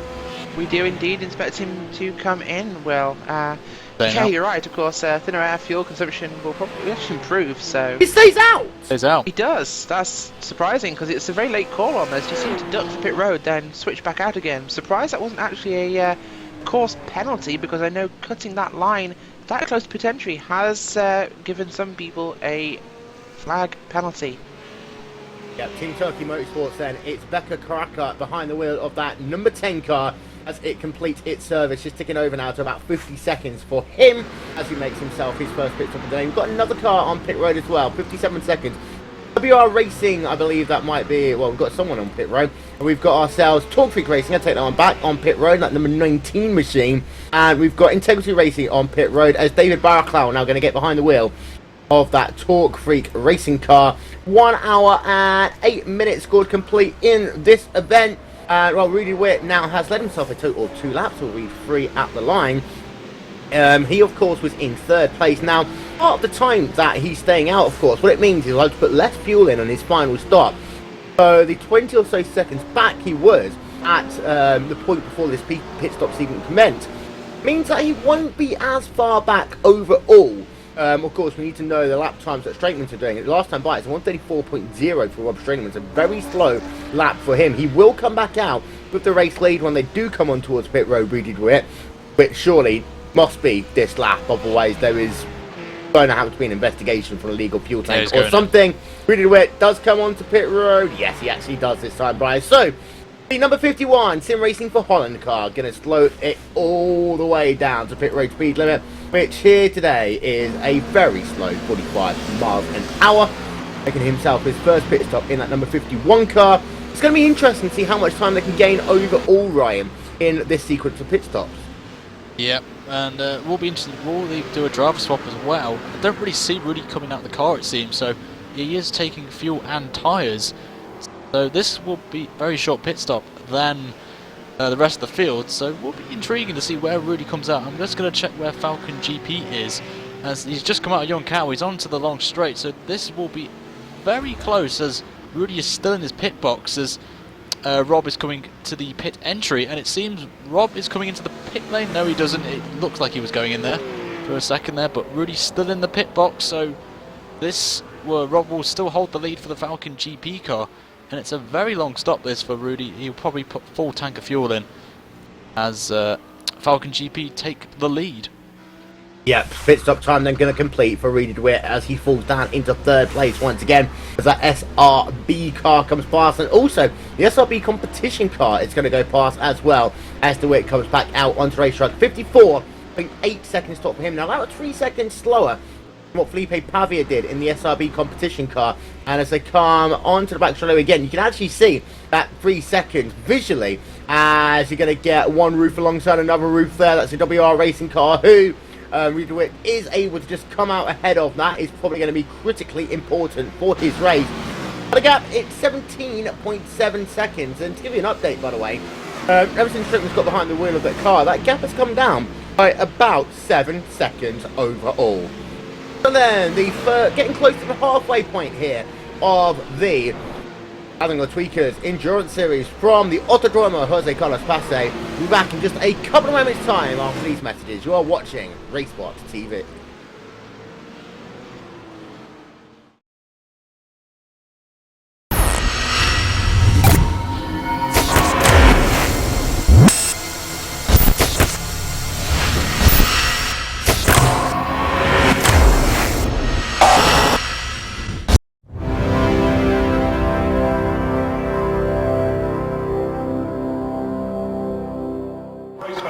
time for those most famous words in motorsports. Drivers, start your engines!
Michael Conti comes up at a corner number 4 in the checkered flag. He wins his first NASCAR iRacing.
Don't forget, ladies and gentlemen, the 4th round of the Neo Endurance Series will be here exclusively live on RaceSpotTV tomorrow, as we have ourselves the 3 classes that you've all come to know and love over the past couple of months, doing battle for 6 hours around this track known as Interlagos. Coverage will start at 2 PM GMT, following all the action here live only on RaceSpotTV. In the interim, we welcome you back to the Gathering of Tweakers Endurance Series, where Rob Strayman, well, is a little bit slower than his teammate from a little bit earlier on. The number 82 car is, well, only 9.2 seconds now ahead of Artin Mayer in that battle for the race lead. That last time by, it was a half-second deficit that cut there. Also, though, we are going to have a word with Ryan Walker from the Mad Cape Racing team. Hello, Ryan. So in the race, I believe you have got 2 cars in today's event, unless I am being colourblind or something. You've got Troy Barman, currently scored in 8th place overall in this event, only 27 seconds behind your race leader, and actually not that far behind Dennis Greason, and that was P7. Yeah, Troy's doing a good job at the moment. Yeah. Oh, sorry to interrupt. Reed DeWitt has just made contact with a car and is spun out in the center S's there, Will. It's a massive, major moment in the race and has got severe damage on his front right car there. Yeah, replay's coming up for that one then. You can see DeWitt down in towards turn number 1. And he comes through the corner, and it's the V-Apex car. He makes contact with the Simpit machine. And that pushes Rudy DeWitt off the racetrack. Now, this is something similar to what actually happened to Mogar Filo, and I believe it was Andre Borchardt in the Iverson.com World Championship Grand Prix Series. Making contact at exactly the same place. Just trying to have a look to see what happened to that V-Apex car, because it was going very slowly. Oh, it's actually 2 incidents in a row there that had taken place. The V-Apex car, well, he had himself an incident involving another car all by himself as well. That was the V-Apex trouble-free racing car. Trying to figure this one out, and it's all just a little bit insane, Ryan. Very insane, and that has really hurt Rudy DeWitt, who I would have had a chance of really winning this race, really. That has really cost him a lot of time, and he's fallen off the pace of the SRB cars in front, so he has got to put off a miracle to catch up and get back up to what would be a second place. Yeah, and that car is severely damaged. I'm not actually thinking that it's going to be able to do that. It was actually also one of the Madcape Racing team drivers, Kevin Vaknin, involved in that incident. And I'm actually having a look back as well. The race leader, Rob Straitmans, was right there in the mix. And he had to come pretty much to a complete stop. That gap to your race lead is now just down to 5 seconds on the racetrack. Well, Brian, you're not going to be happy seeing one of your team cars involved in an incident like that. Yeah, that certainly wasn't in the script anyway. Yeah, it's been a bit of an unlucky race for Kevin and Ben in the 74 car, but that's the way endurance racing goes. You have good races and you have bad races. Well, to go back to the Madcape Racing team car, who is doing a little bit better, that is going to be Troy Barman up in P7 on the racetrack. Actually, well, right up now to the rear of Dennis Grissom. Very close it seems to be, that kind of middle pack where you have a look at Andy Purz and that number 84 Atlantic Racing Team car, racing yourselves, and behind, of course, you've still got Phoenix Motorsport in the mix there as well. How important do you think these next half an hour is going to be, considering tyre wear, considering the fact that you've got some drivers double stinting and others on single stints? I think it'll be very important, especially for the teams that are trying to double stint the drivers. I mean, the teams that want to try and double stint the drivers, I guess, are kind of thinking in the long run. They want to try and save some time by not doing a driver swap at every stop, and they want to try and keep the quicker driver in the car for as long as possible, and then hand the car over to the slower driver for the end. Well, before we let you go, anyone you'd like to give a shout out to? I'd like to say a big thanks to my Madcape Racing team. To my teammates Troy, Ben and Kevin for the help with the setup work, and they've done an awesome setup on the car, for the car as well, or for both cars even, and also to my team boss Javier Di Carvalho, who does an awesome job as always. So yeah, that's about it really. Otherwise, thank you very much for talking to us, Ryan. Ryan Walker there from the Madcape Racing team. Give you an update on penalties, by the way. Number 74 team did have themselves a stop-and-go penalty a little bit earlier on in this race given to them. There's only been 3 penalties so far. There has also been a penalty for the V-Apex Group trouble-free racing car, Ryan, which of course is part of that incident, and that is for the unsafe redrive, which led to, well, a very, very damaged number 51 car, who's now fallen about a second and a half slower he is a lap right now. Yeah, and really deserved that penalty. Was really a bad rejoin there.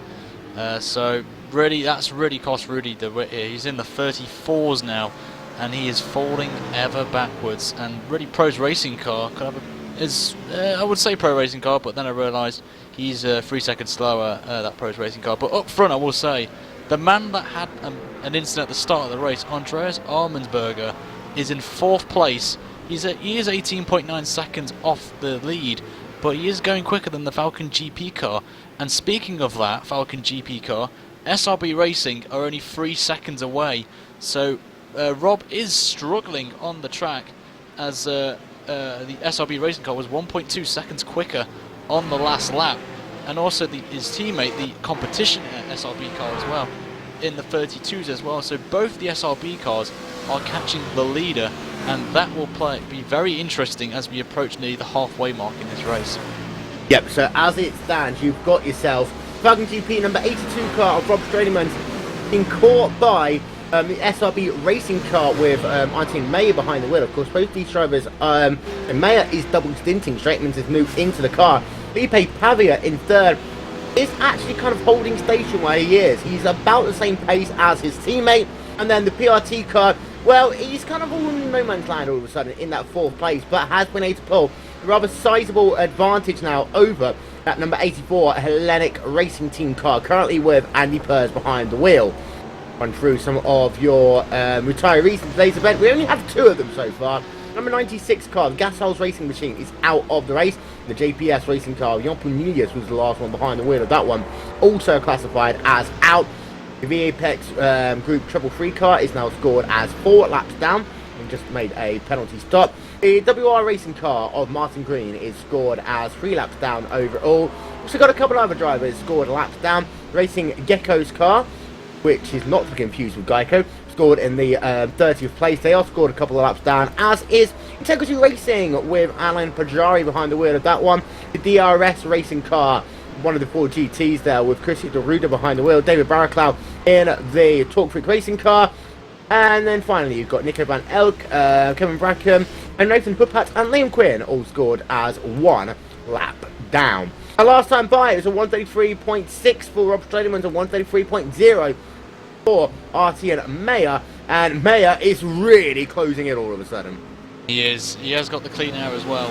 Obviously, he relatively pit earlier, so he has got a bit slightly lower fuel than the race leader. But one battle that I am following at the minute, Will, is the battle for 11th place with Jonathan Boutel in the Spirit of Le Mans car, and he's got 1, 2, 3, 4 cars all behind him in a train. That's really been like this for the past 20 to 30 minutes now. We have the Blackadder Motorsports car, the Stepo Sim Racing Team, and the other Blackadder Motorsports car, all line astern for that battle for P11. And 134s we're seeing from all 4 of these cars, they're all relatively equal on pace, will be a very intriguing one, as the gap up front, as we've said, that SRB racing car, 2.6 seconds, and there's a 33.6 on that last lap, whereas Rob was 2 tenths quicker on that lap. So the Falcon GP cars are now quicker than the SRB cars for quite a while. Yep, so that gap now down to 3 seconds. All of a sudden, Straightman thinks it's go time. In that mid-pack, you're right, actually, there. That Jonathan Boutel, a Spirit of Le Mans car, is doing a good job, actually. I believe he is the highest placed 4 GT in the field. Now, actually, one of the things that we haven't yet talked about in great detail, Ryan, is the differences between these cars. And, of course, you've got yourself 4 different cars here today. You have got yourself the BMW, which quite a few people are using. Of course, they are currently your top 3 drivers.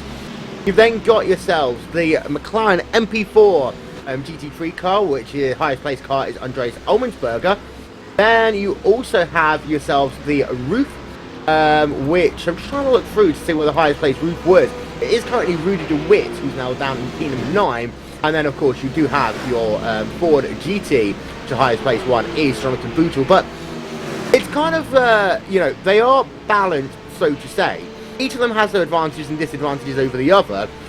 But this track, I do think that the BMW does have a bit of an advantage. It does indeed. The GT3 official series on iRacing, the Ws were dominant around here in terms of qualifying. As well, the roughs are pretty reasonably good around here as well, but I think the one bad car around here is the McLaren.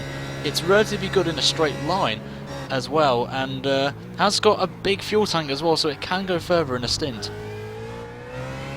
So then, yeah, that is the thing, actually. In each of these cars, they have got their each little tweaks and perfections. You do see them in a number of broadcasts, and actually go back to have a look at some events that we've done previously. The 24 Hours at Daytona did kind of sum that one up perfectly. Last time by, it was a 133.7 for Stradiman, a 133.2 for Mayer. I think the thing for Stradiman is that he's just not as clear. He's as consistent as Mayer. What we are going to do, though, is just ride out the rest of this lap on board with Artin Mayer, and we'll show it all the way down through the end of this lap and then the start of the next one. Talk us through it, Ryan. Yeah, he's coming in towards the final part of this middle sector, coming towards the hairpin corner. Very difficult corner to get this one right. You've got to try and hit the curb, but not too much because the back end will slide out as he gets that nicely through towards this very... Normally in F1 car it's flat, but in these GT3 cars there is a bit of a lift as they come towards Young Cow corner. And this exit, as I've said earlier in the broadcast, it is a very critical corner if there is a car in front of you. And he gets a nice exit there and coming down this long straight where one of the passing overtakes will happen in this race as he will come past the pit entry, which obviously we have mentioned is very restricted for these cars in terms of getting penalties or not, and will cross the line and get a 33.1 compared to Rob, who set a 33.4, who is encountering traffic again, and it is the V Apex Group 3-3 racing car of JC Arnold, who is way off the pace at the minute with a 37.4. So Rob will have to get past him as quickly as possible, as that gap now is nearly into the 1 second range. Yeah, it's 1.8 seconds down into 4 and 5. And you see Artin Mayo come down once again in the SRB car. Don't forget his teammate is just 6.3 seconds down the road from him as well. Now this corner, it's Ferradura. It's one of the greatest corners in all of motorsport. It's so difficult, but although he's going to get held up there by the V Apex car, this is the car, of course, that a little bit earlier on in the race made life a misery for Rudy DeWitt. He does get past. That cost him that one little having to blip the throttle down in Ferradura. Cost him about 0.6 of a second, Ryan. Yep, as traffic, as I've said, it is one of the big factors here. So Rob can really calm a bit down now. It doesn't really need to be aggressive now. That SRB racing car was held up in a bit of traffic, but as you can see, they are catching up again, so that gap will drop down again. It seems that Rob is trying to get those consistent laps, pushing a bit too much already. His lap times have been alright. Some have been in the high 33s, some have been in the low 33s. So we'll see as he will cross the line to start another lap for the 57th lap they will go on to. It's another 33.6 for Rob, whereas the SRB car, even though he got held up, was 0.2 of a second quicker. Down in your mid-pack, Jonathan Bootle is under a lot of pressure right now from Kino Busham. This is the two teams, and say you've also just behind as well got the battle between Restart Racing Green and STF Racing of Iker Estefania behind the wheel of that one. Passing has been difficult here today, but that Black Adam Motorsports car right on the rear as they work themselves down the hill towards Leon Tower once again. And well, for Bushman, just got to get himself a perfect run out of this corner. But the thing is as well, the fact that Bootle has got traffic ahead of him, that will give him a little bit of draft, which is going to make life a little bit more difficult for Reynolds in that number 66 car to get past. Yeah, as traffic can help you a bit with the draft, so we'll see if Patrick can get past that Spirit of Le Mans 4 GT car.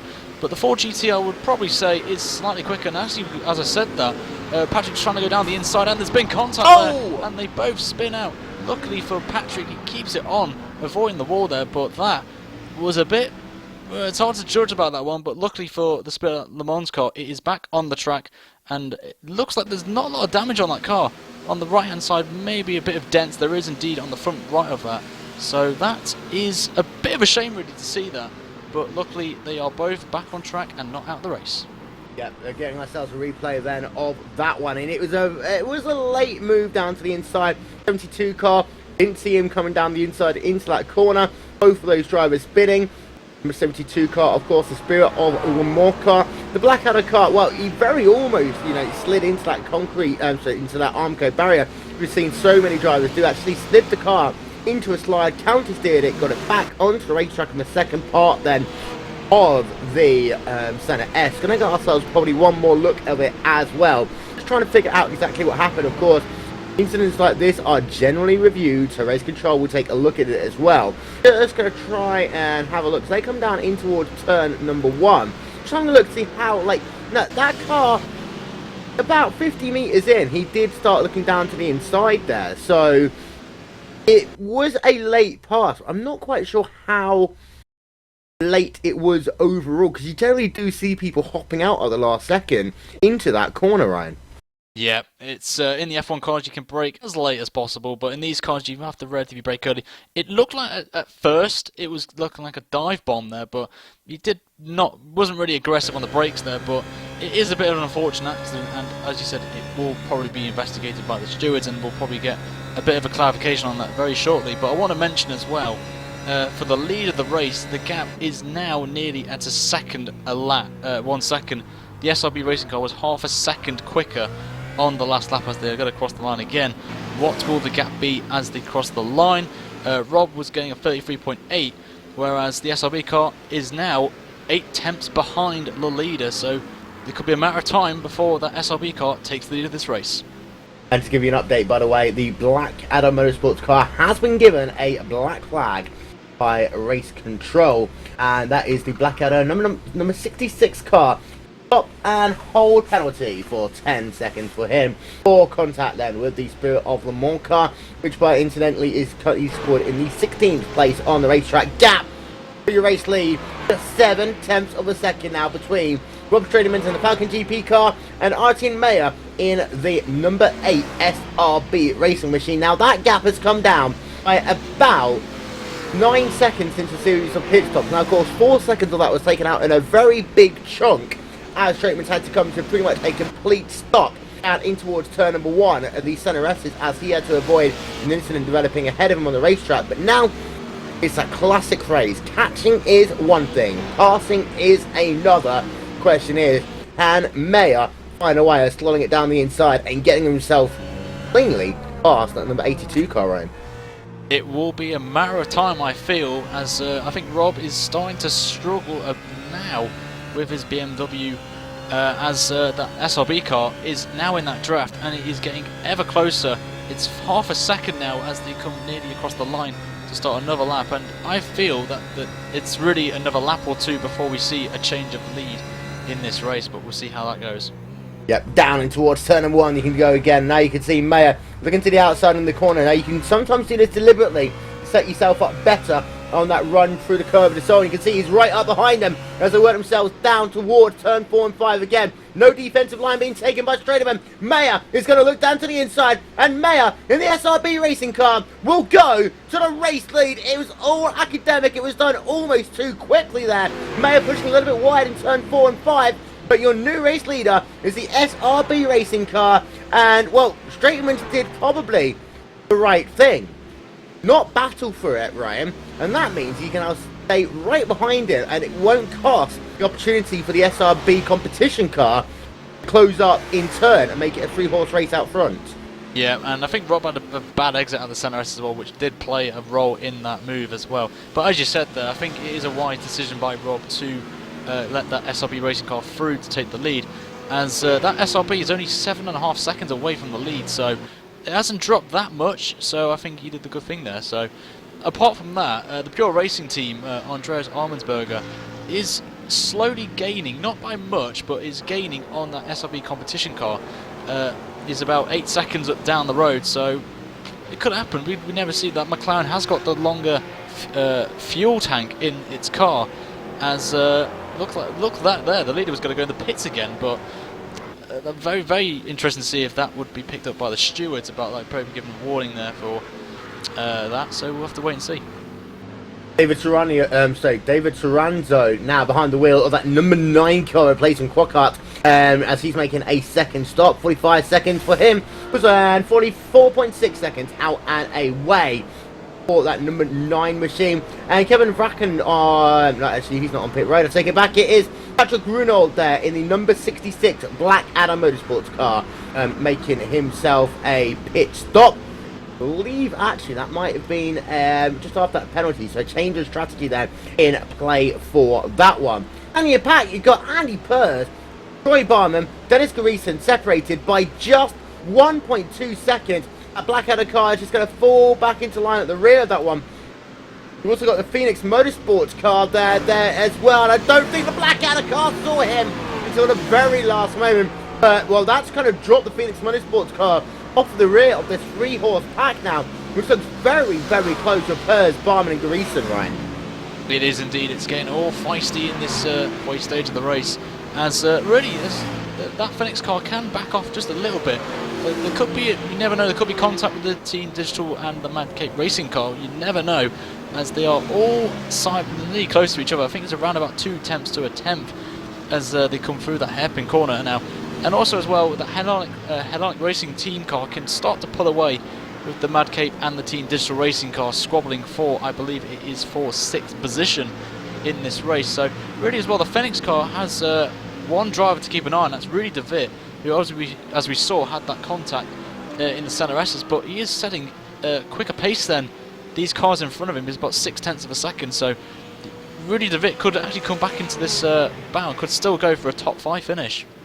Yeah, as we've got ourselves Yuri Rutok there, just slowing down on that Radicals car, allowing Mbakwe Karaka to go past him. So I'm not quite sure if there's any issue then to that Radicals car, who came into today's event, the Radicals team, in 7th place in the standings. Not the sort of performance the Radicals are normally used to. Of course, we will see them tomorrow in the Neo Endurance Series here on RaceSpotTV as well. And to give you an update then on DeWitt, his last lap time 133.780. Guys around him are doing similar lap times right now.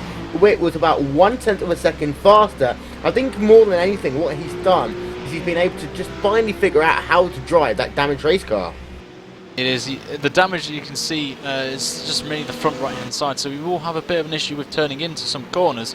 But he's doing pretty well for himself, I've got to admit. He is doing very well if he's saying 33.7, so he is quicker than, as we said, from the next car in front of him, which is the Fenix Motorsports car.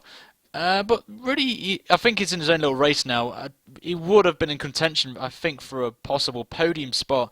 But speaking of that podium, the SRB competition car is slowly gaining on 1st and 2nd place. The SRB racing car was setting up 33.3. The Falcon GP was 2/10 slower. SRB competition had a bit of a slow lap there, but on the previous lap they were 3 to 4/10 of a second quicker than 1st and 2nd, and that gap to the SRB car and the Falcon GP is 6.4 seconds as they go on to lap 63. Now, I'm not going to be controversial here, honest. Do you think maybe, now the fact that you've got Artin and Maya at the front of this field, and you've got yourself Felipe Pavia in 3rd place, just maybe, do you think that that SRB car is just going to try and hit a lap time, knowing the fact that Straightman isn't doing as fast as he can be right now, and maybe just allow Pavia to come back into this one?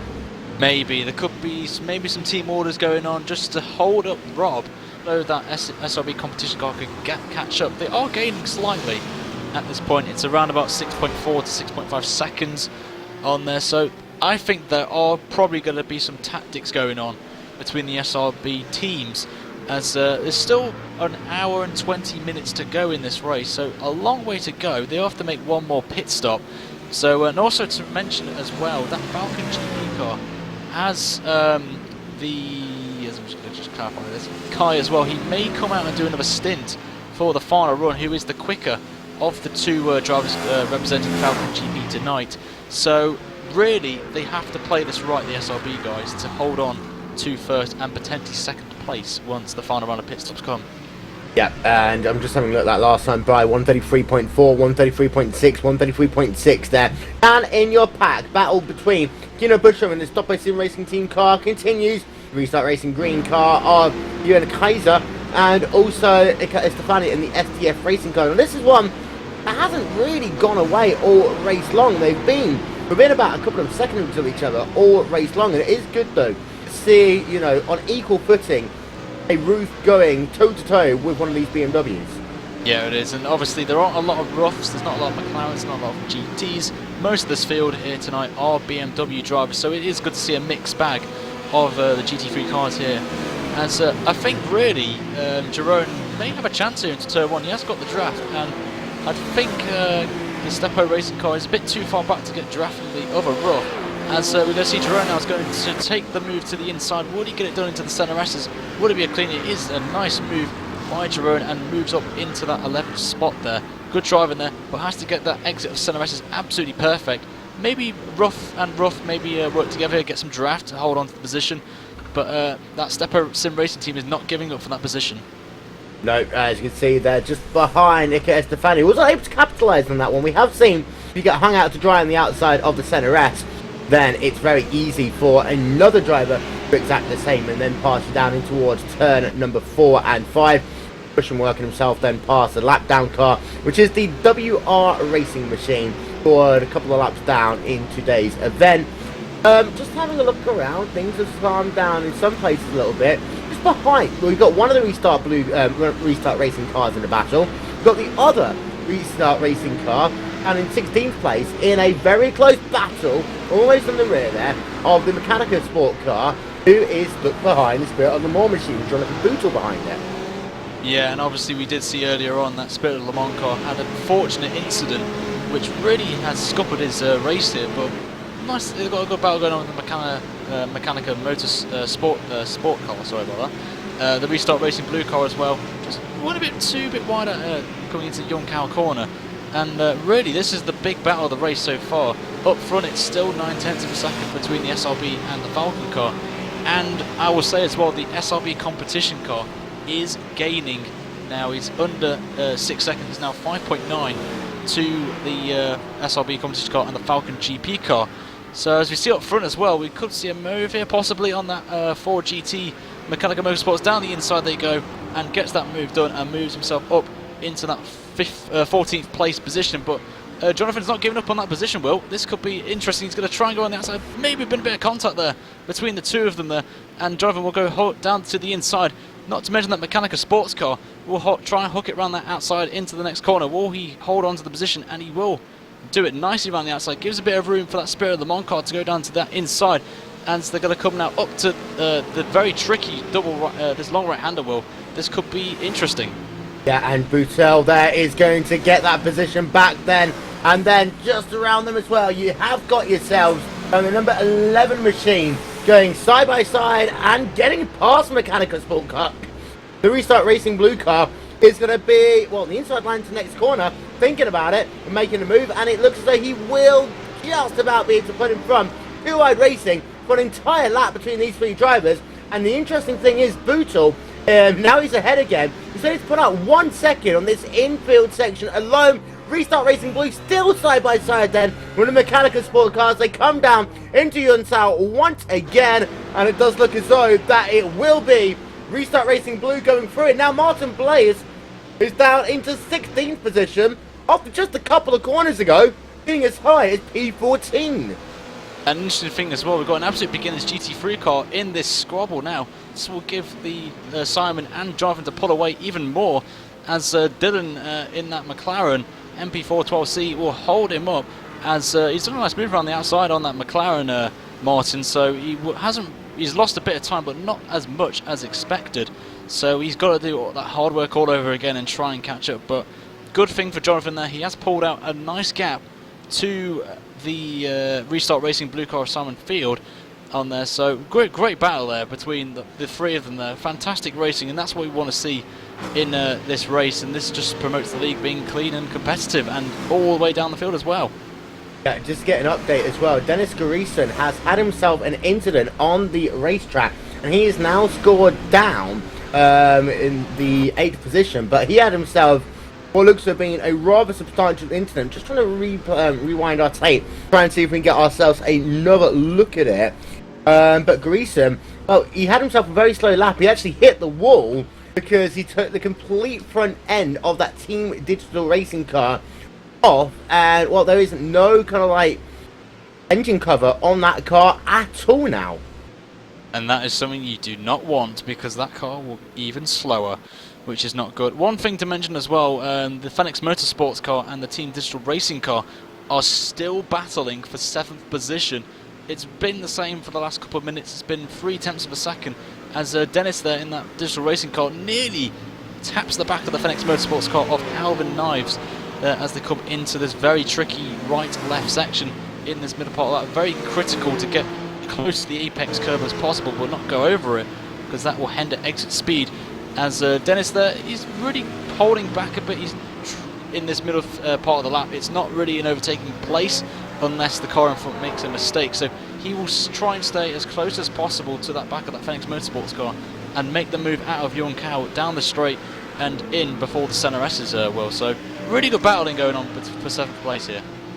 Yeah, and to give you an update on Dennis Garrison, he did himself a Ben Cornette on turn number 4 and 5. Anyone remember Ben Cornette in the 2nd Interlagos race in last year's World Championship Grand Prix Series?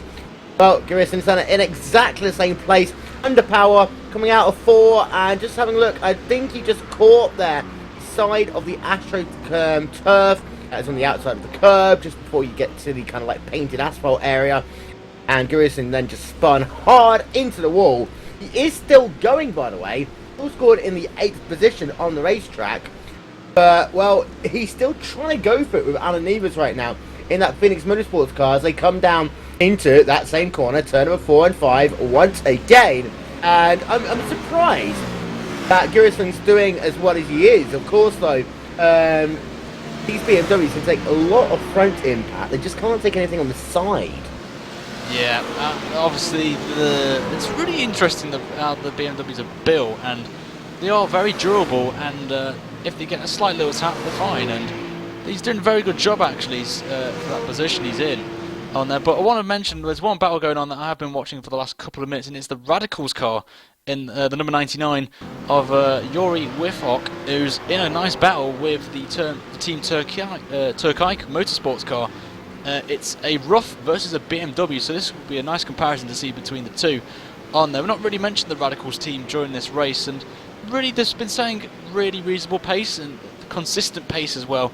They are the last team on the lead lap as well, and they're not that far away actually from the Mechanica Restart Racing Blue and Spirit of Le Mans battle.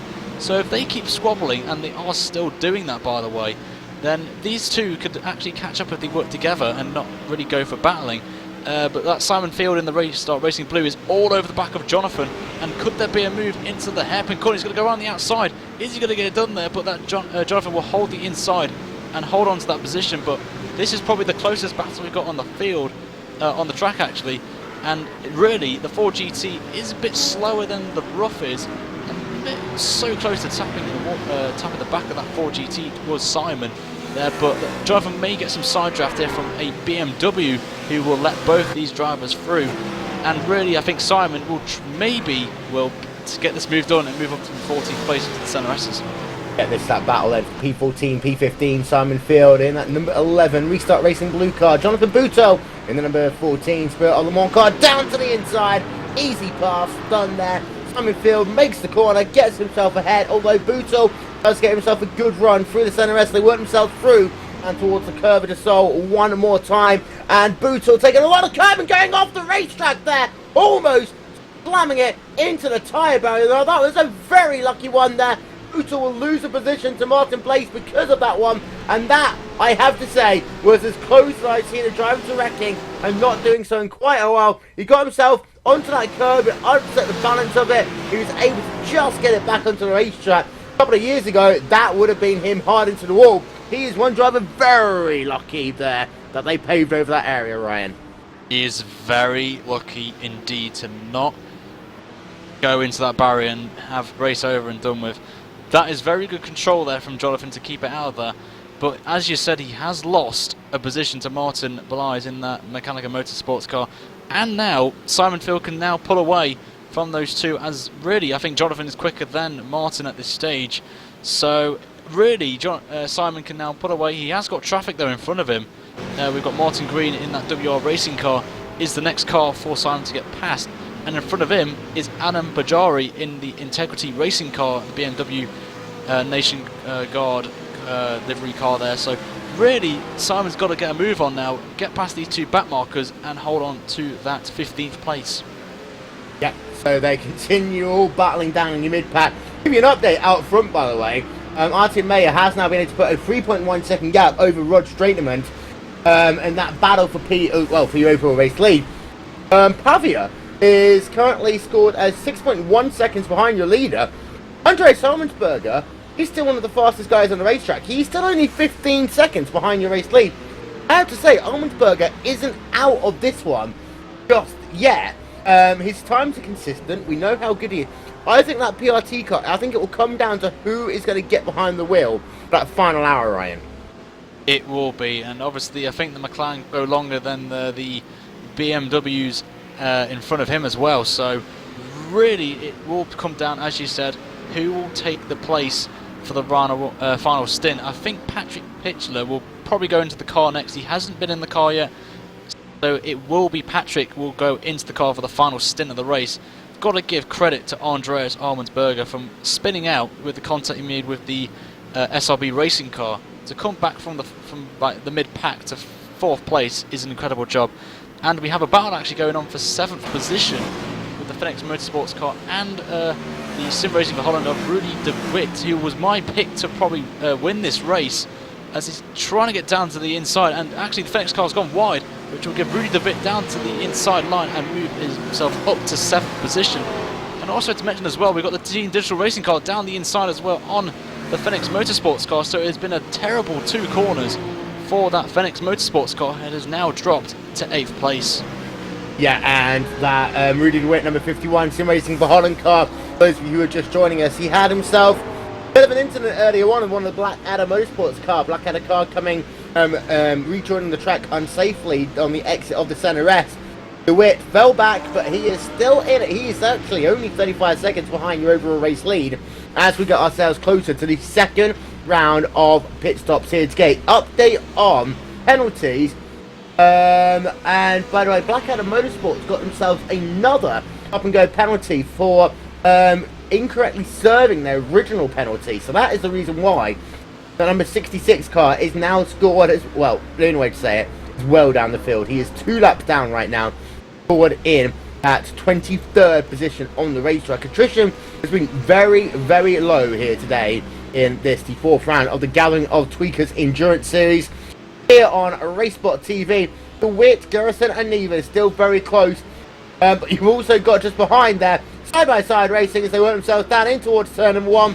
Mika Estefania and Duran and Kaiser battling for position. You'll have Kaiser in that Restart Racing green car. On the inside, Estefania trying to find a way, getting past. They come down in towards turn number 1. Not able to do anything about it, but that Restart Racing green car almost sliding into the rear of the 4X car that would have actually given them a 4X, no pun intended. Now Estefania is going to be right up behind him again, so work themselves down in towards 4 and 5. Not quite close enough there, Brian. Not close at all, and that obviously for Jerome, as he finally gets past, and he also lets the SCF racing car through for them to continue their battle with the Restart Racing green car.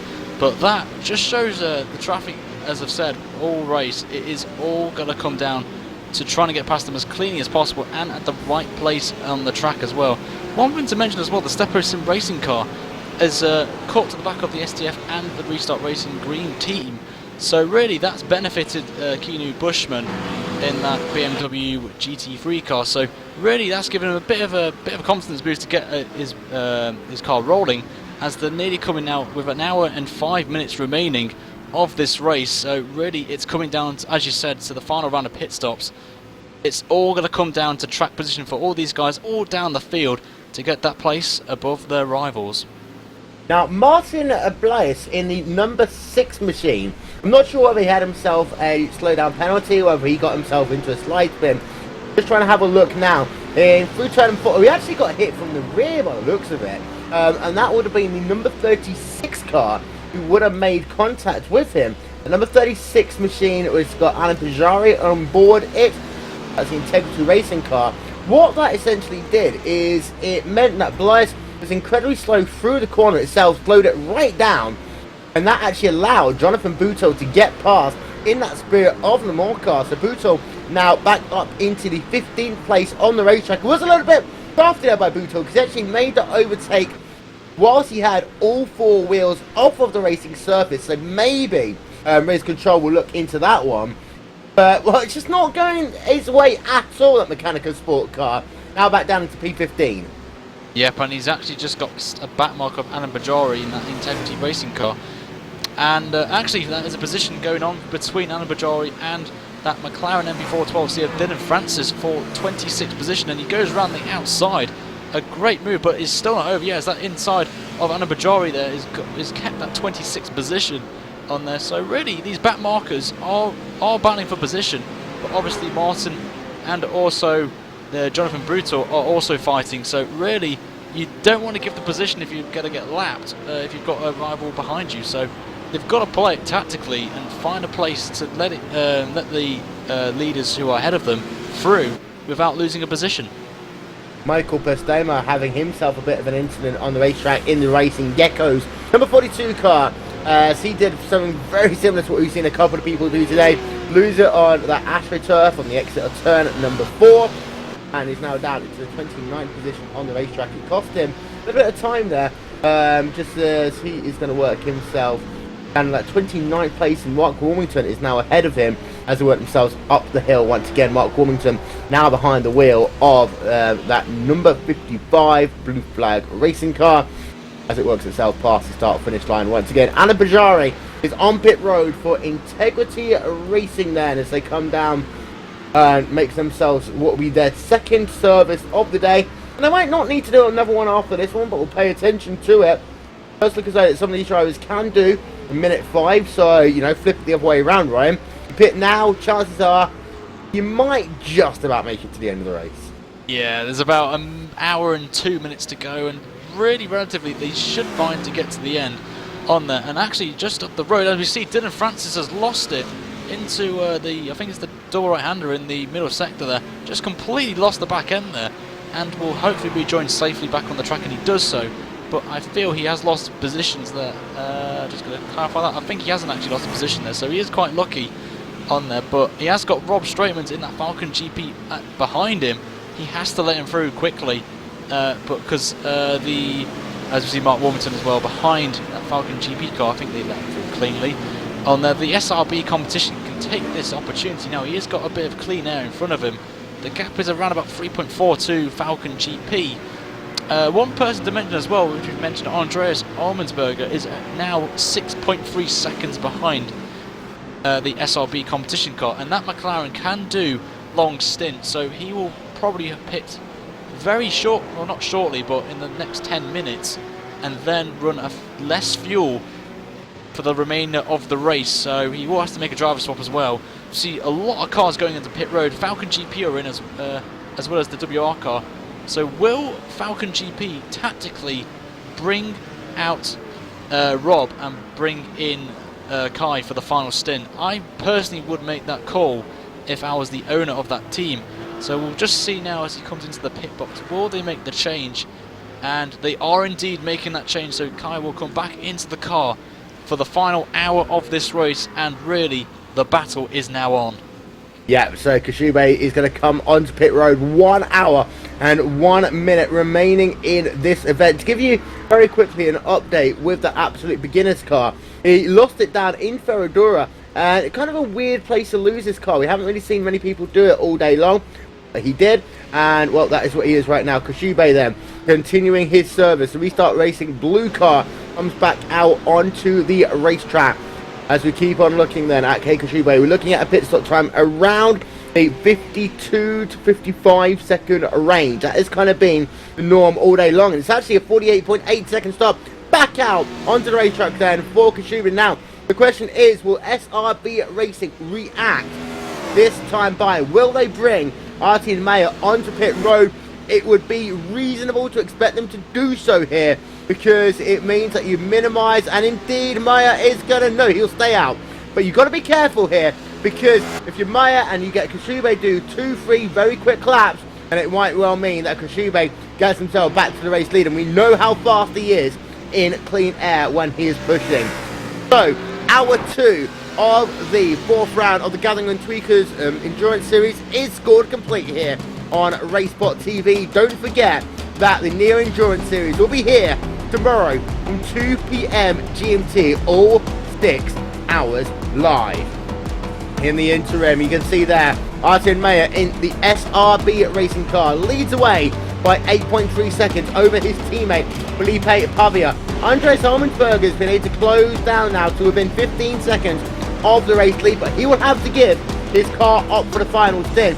Give you an update on where Koshube is. Currently scored in P8, although Troy Barman is on pit road in that number 73 car, and you've also got the STF racing car coming back out onto the racetrack as well. You've got Blackadder coming on towards pit road right now. You've got Ryan Walker getting into that Mad Cape racing car.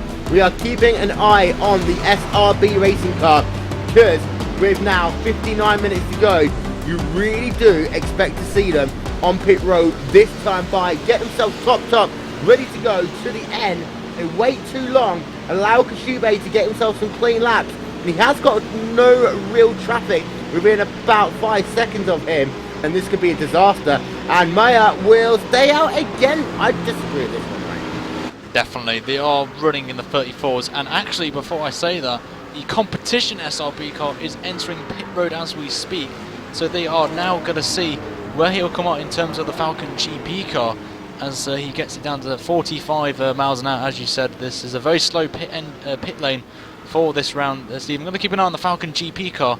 It's into the right-left section in the middle sector. He has got traffic in front of him as well, which will play maybe into a major factor role.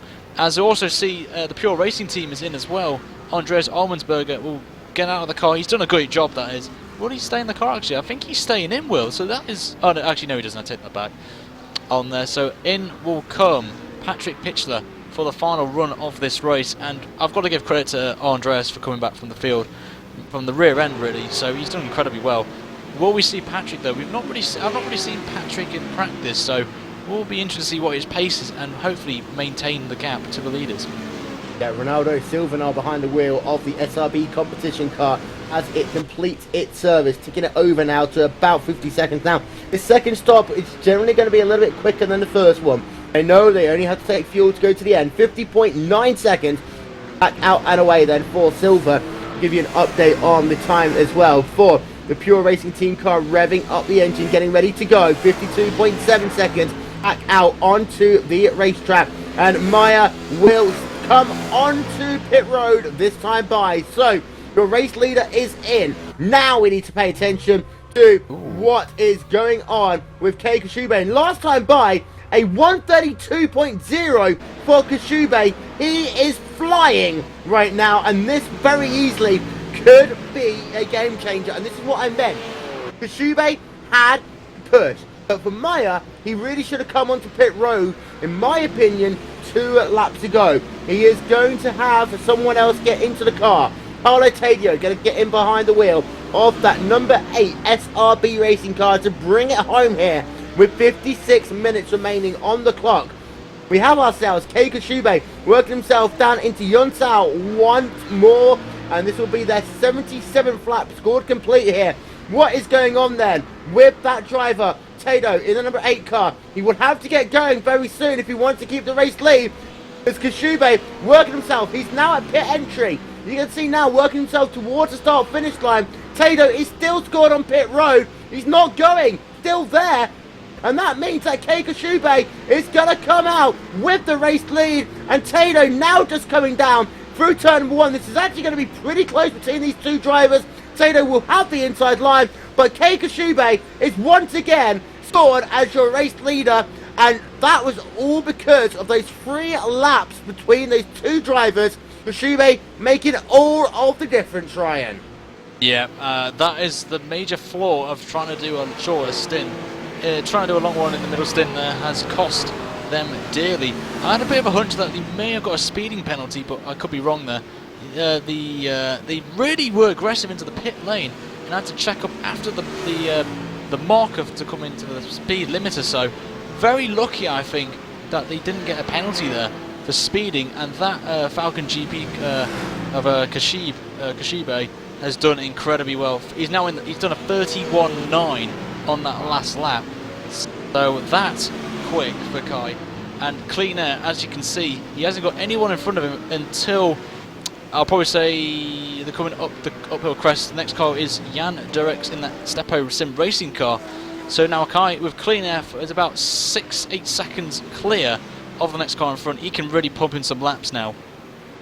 Yeah, and last time, Rudy DeWitt, by the way, he's currently scored in 2nd place, and that's Sim Racing for Holland car, as Alan Neves is onto pit road right now, and Jorgen Wallaby going to get behind the wheel of that number 79 Phoenix Motorsport machine. Andy Pers has led his first lap in the Gallagher Tweakers series in this race. That number 84 machine, which is working itself on the back end of the racetrack. Wallaby is still scored on pit road then in that Phoenix Motorsports car. Just going to get him back out onto the racetrack in a couple of moments' time.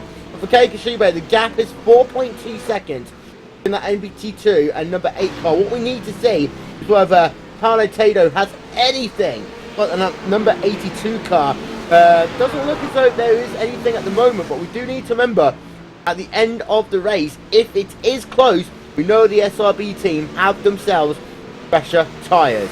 So Warby comes back onto the racetrack, 54.4 second stop for him. Andy Pers in the Hellenic Racing team car working himself towards pit entry, and he is going to stay out and do another lap, as I believe Rudy de Witt will then as well in that Sim Racing for Holland car. All these drivers are trying to do is basically make their final stop as short as possible, Ryan.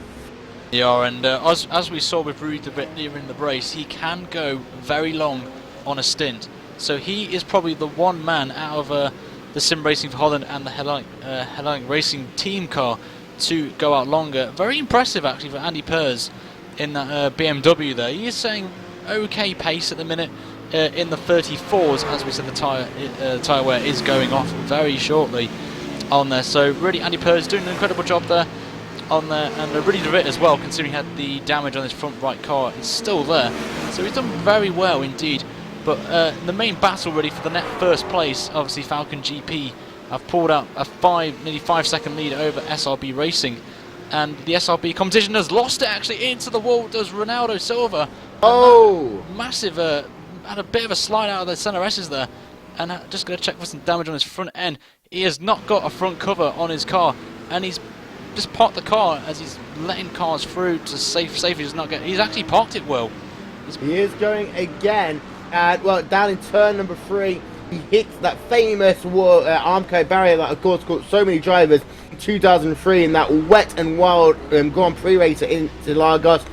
Now, he brought the car, he started it moving, he stopped. He has stopped it again now. So, for Ronaldo Silva, what at one point looked as though it could have been a 1-3 for SRB Racing. It's now down to just one driver in the podium position, as all of a sudden Ronaldo Silva has fallen off of the racetrack, and you can see front end crumpled to pieces there, and it is game over for him. And well, what a way for that one to end in some dramatic, horrible fashion. Andy Pers does still continue to circulate on the racetrack as confirmation Ronaldo Silva is indeed on pit road, going to get some substantive repairs to its race car. But the Hellenic Racing team have now led 3 laps in this event. They're working themselves back end of the racetrack down into Perodora. Once again, Rudy de Witt in second, Keiko Shube in third. He will be your net race leader once this is all said and done. Paulo Tegu in fourth, and Patrick Pizza rounding out your top 5. We're going to step aside for just a couple of moments, ladies and gentlemen. We'll be right back after these messages. You're watching RaceSpotTV, home of the Neo Endurance Series.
Simulated racing can be awesome, but can also be kind of a free-for-all.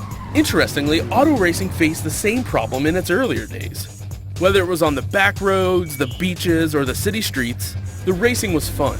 But there was always a certain level of chaos and danger, until some folks came along and put some order to all of this. Stuff like official racetracks, regulations about weight and equipment, and enforcement of standards.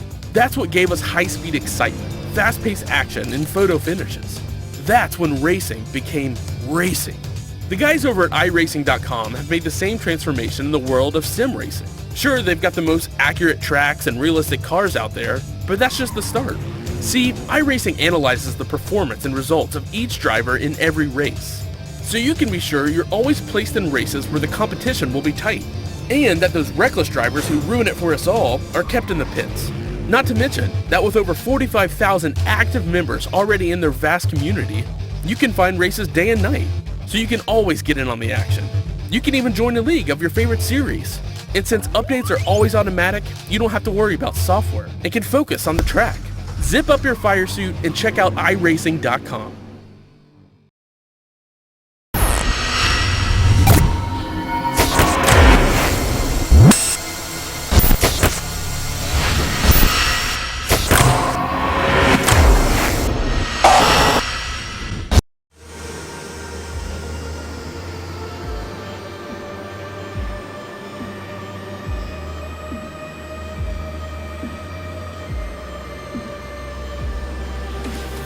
Getting close to 45 minutes to go then in the gathering of tweakers, round number 4 here on RaceSpotTV, as we have once again Cornelius Chrysopolopius behind the wheel of the number 84 car, and Chrysopolopius, I can't even say that name, I'm going to apologise, comes back out onto the racetrack in the 6th position. Another driver just coming out of pit road as well, scored 1 lap down. That makes Rudy DeWitt once again scored as your race leader. Number 99 car, the Radicals Online team. Yuri Wittok onto pit road, and just keep an eye out, see who'll be bringing that one home. But it's Rudy DeWitt then who leads the way with 47 minutes and change remaining in this race. Wolverton along with Ryan Littlemore. Don't forget, after this race we have coverage of the Skip Barber 2K World Cup from Summit Point Raceway. That will start at 10 PM GMT only on RaceSpotTV. As you can see there, that number 99 car is still scored on pit road. Don't see anyone getting into that one, which is interesting. Now he's going to get himself some tyres, top it up with fuel to go to the end of the race. Use the hashtag RaceSpotTV if you'd like to get in contact with us throughout the course of this broadcast. We've still got a couple of close battles. We'll run through those in just a couple of moments' time, as Wittok is still scored on pit road. This is a very long stop. I don't know actually if he's supposed to be going onto the racetrack himself, or if he's supposed to be handing it out to someone. He's not in the car. There's no one in the car at the moment. There's issues to the Radicals car at the rear of the field. V-Apex car is also on pit road right now, getting itself its final service done, as that Radicals car continues to fall down the field. Rudy DeWitt leads the way, but he's still on pit road. Well, arguably this lap, Ryan. Yeah, he will have to pit. I think Rudy is losing around about 1.8 seconds to the leaders at this point. So really, Rudy, if I was him, I would pit this time. Rudy, he will have a short pit stop actually, considering there's only 45 minutes to go. Will he go into the pits? He does not. He stays out again. So is this a bit of a tactic strategy here from Rudy DeWitt? So probably gain some track position. He will have fresher tyres than everyone else on the track. Maybe get some repairs on that front right bumper there that he's had from the contact he had earlier on in the race. Also to mention as well, we've got the SRB Racing team 7.9 seconds behind what would be the net race leader of the Falcon GP car. Pure Racing in third with Patrick Pitchler, 12.8 seconds behind Paolo in that SRB Racing car, with Team Digital Racing as well, 18.9, who is in a battle actually with the number 84 car of the Helic Racing team of Charlilius Christopoulos. I do apologise, I got that wrong again. That is a very weird name to say on there. But really, that's the main battle going on in this race, Will, for what will be a net 4th place between the Team Digital Racing team and the Hellonic Racing team. Yeah, it's very close actually, as you can actually see the gap is 1/10 of a second. To the outside then will go Charlius over Yano, and it does look as though they're going to be side by side through the centre S, and where you've got the Hellenic Racing car on the outside line. He does fall back into line for the curve of the soul as they work themselves down in towards turn number 4. You can get the draw through here, but you've always got to be careful. Figure out which place you are faster than your opponent, whether or not you make it down into the centre S or whether you make your pass down into turn number 4. Does look as though that is going to be a late braking there by Charlius, and he's not able to complete the pass. We have got a couple of people to chat with. First of all, we'll have a chat with Hooray, we're talking from the number 99 Radicals Steel Series organisation. What happened during the pit stop? Oh, well, I guess the race because of real life commitment. So I did the first 2 hours, and he was still a bit doubtful for this race. So I guess he didn't make it. And of course, the way the system works, if you were to go back out onto the racetrack, as we can see there side by side, actually, the number 84 car, Charlius and the Hellenic Racing team still trying to find a way past Yoda Panicky. This is a battle for what is currently P5, P6, will be for P4 on the racetrack as, yeah, Rudy DeWitt stays out again, by the way. But, of course, if you had stayed in the car, you would have been disqualified. It's just strategic now, the fact that you're not going to go out there, just run as long as you can, and basically then just park the car, I presume.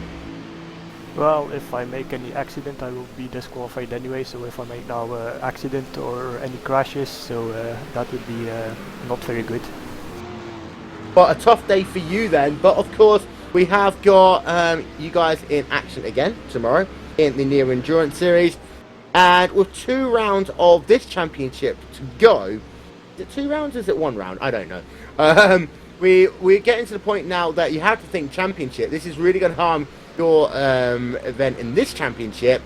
But is there anything that you guys can do tomorrow in what has been a truly sensational battle with the Commander Sim Sports team?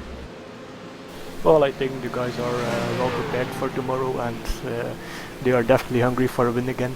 So I expect they are going to be at the front again for tomorrow. Well, we will see you guys in action tomorrow. Of course, we'll see you here in the next round of the Gathering on Tweakers Endurance Series. Thank you very much to Yuri Witok. Just to let you know, finally, with 42 minutes in the race to go, Ryan, Rudy DeWitt decides to come onto pit road. Yeah, he has, and he has got a fast repair on, so his car is perfectly clean now and no damage at all. He will now try and pump in some quick laps here and try and gain some positions back. As we have seen, he is a very quick driver in that rough car, and that will mean that Falcon GP will now take back the lead of this race with only really 40 odd minutes to go now in this race, and he has a 9.3 second lead over the SRB Racing team on there. And the Pure Racing team actually have gained around about 4 to 5 tenths a lap quicker than the SRB Racing car.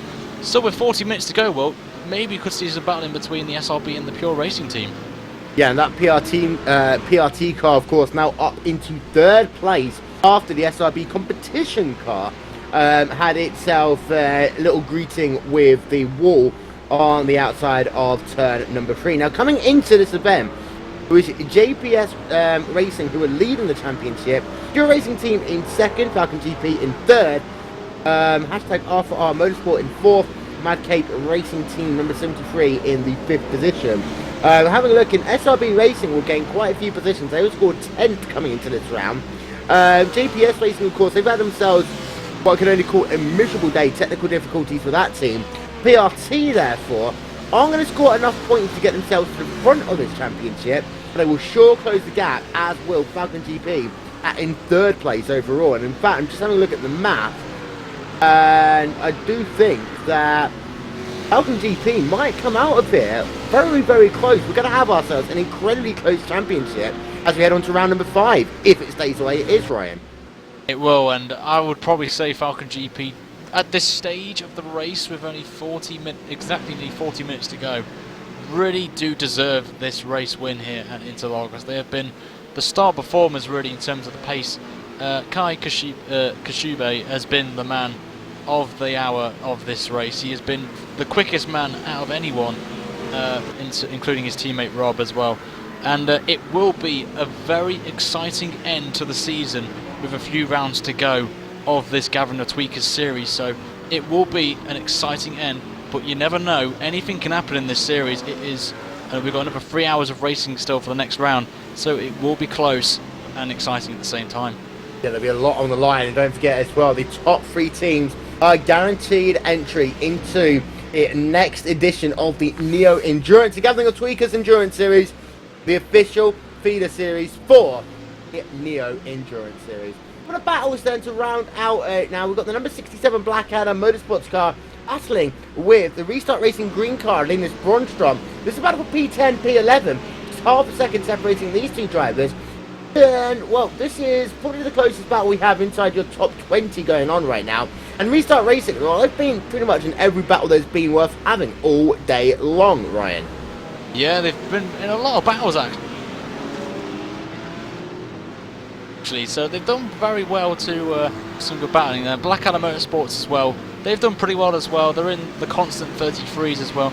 But there is another battle going on in this race world that we have seen is the Hellenic Racing Team and the Team Digital, covered by only a tenth of a second, and it has been like that for the last half an hour of this race, and it is a really intriguing battle with Charlilius and also Jarno as well. You looked like he was going in pit road there, but decided against it. Maybe he's already pitted. We could maybe need to confirm that, but I think he has on there. Really saying, yeah, he has indeed.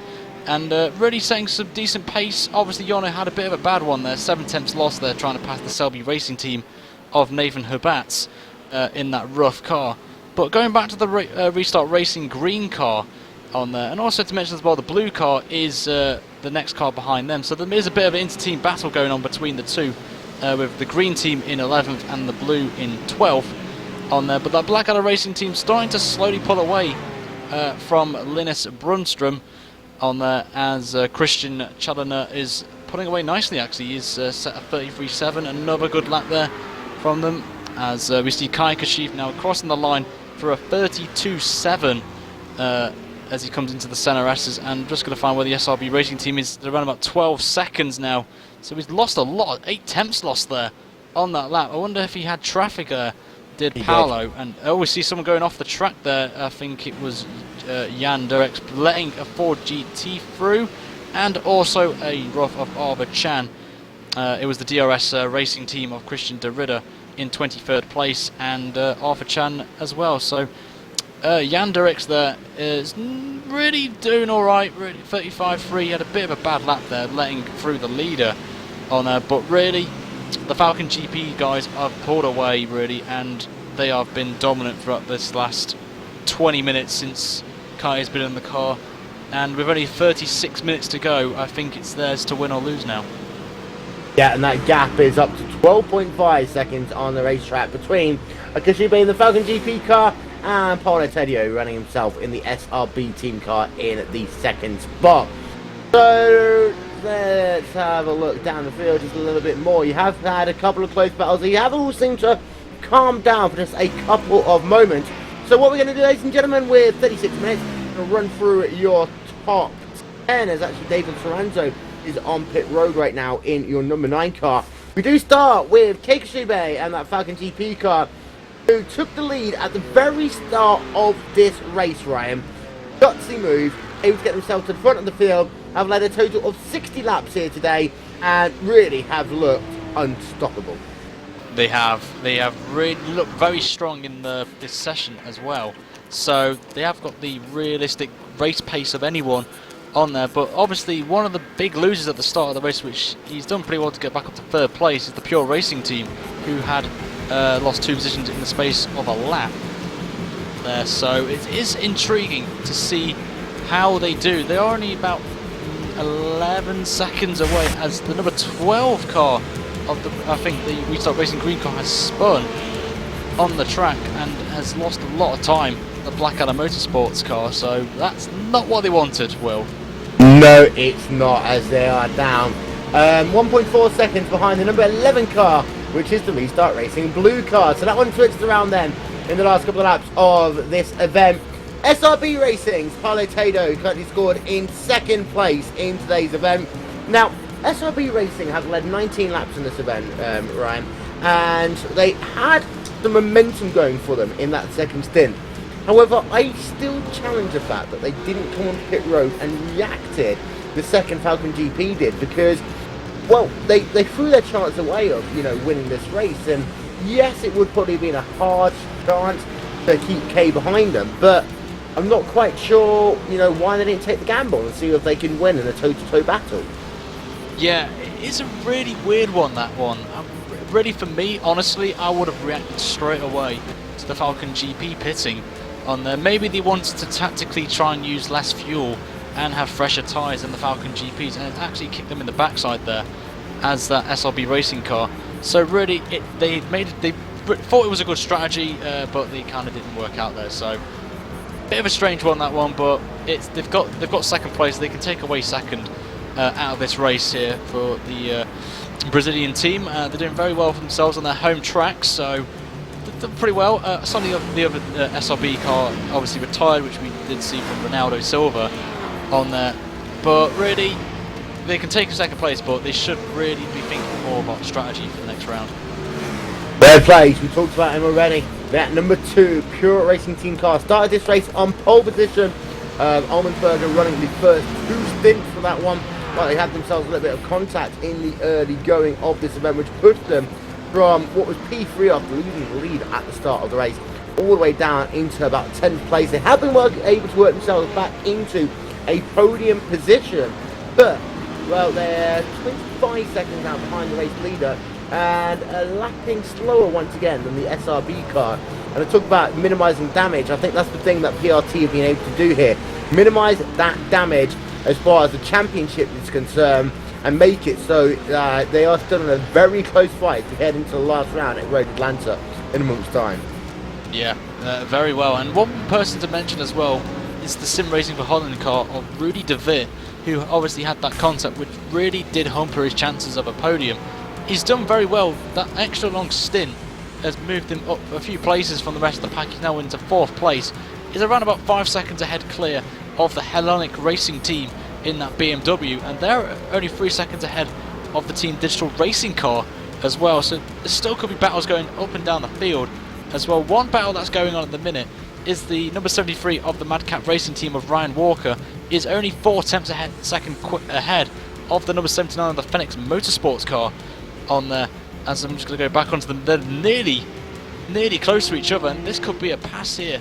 The Phoenix Motorsports car has got the draft on Ryan's BMW there, so this could be an overtake for, I believe, will be 7th place on there. Ryan doing the defensive option to stay to that inside line, which will force Jorgen to try and attempt the outside line brakes earlier. He may do the switchback, maybe. He is technically quicker on exit on there. He does it nicely through there. Ryan does an incredible job there on entry, but has a bad exit, and this could be a position change slowly, but Jorgen's gone slightly wide on there, which means more steering input, which will hinder exit speed, and this could be maybe a chance for an overtake. We could see it would be a late move on no, it won't be. Jorgen will stay back, and Ryan will hold on to that 7th position.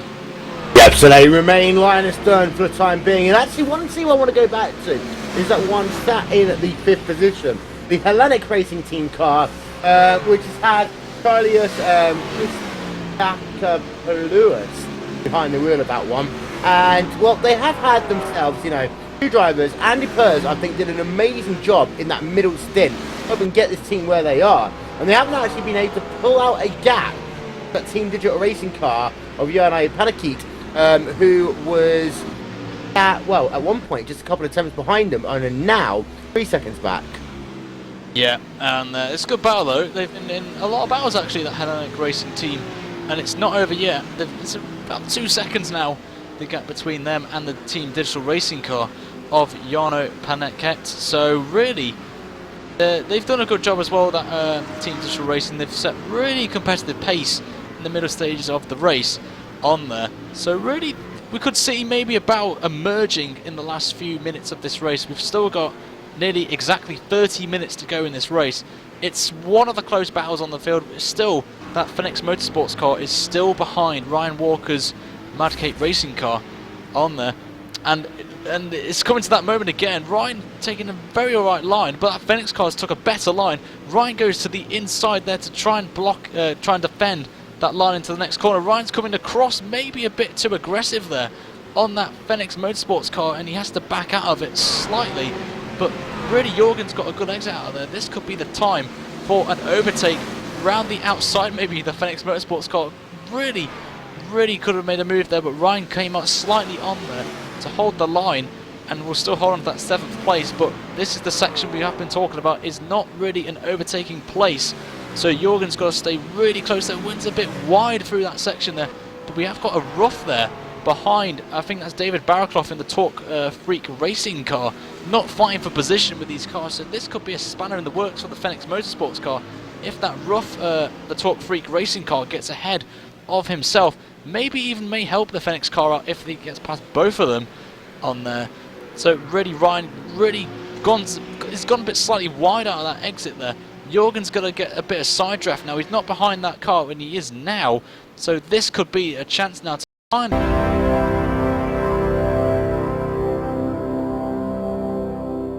Race fans, it's time for those most famous words in motorsports. Drivers, start your engines!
Michael Conti comes up at a corner number 4 in the checkered flag. He wins his first NASCAR iRacing.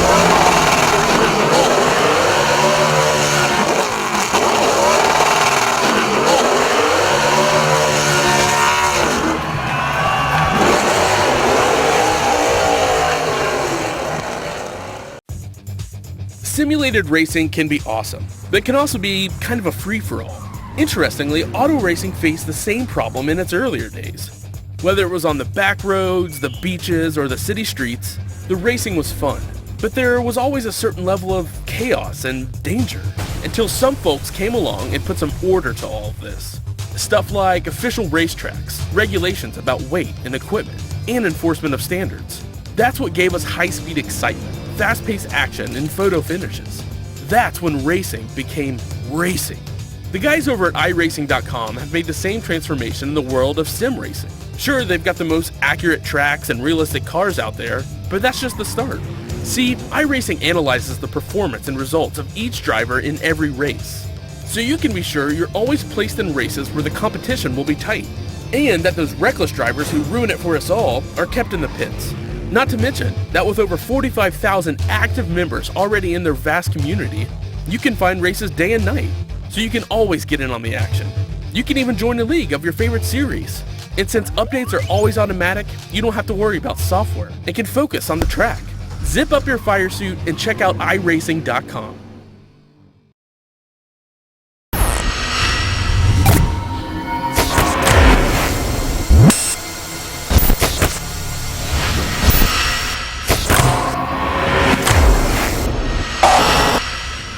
Gentlemen, we do apologise for that one. 20 minutes and 42 seconds remaining in the Gathering of Tweakers Endurance Series. The penultimate round from the Autodromo Jose Carlos Pace. And the big news, whilst we were away, we had ourselves a little bit of an interesting moment where we had ourselves the pass that, unfortunately, ladies and gentlemen, we couldn't show you, which saw Phoenix Motorsports get up to the rear and was able to get ahead. Jürgen Wolby has now scored in the 7th place on the racetrack and has already been able to put out a 2.4 second advantage over that Mad Cape racing car. So it took him a while, but was finally able to do it. A moderately easy pass when all was said and done, Ryan.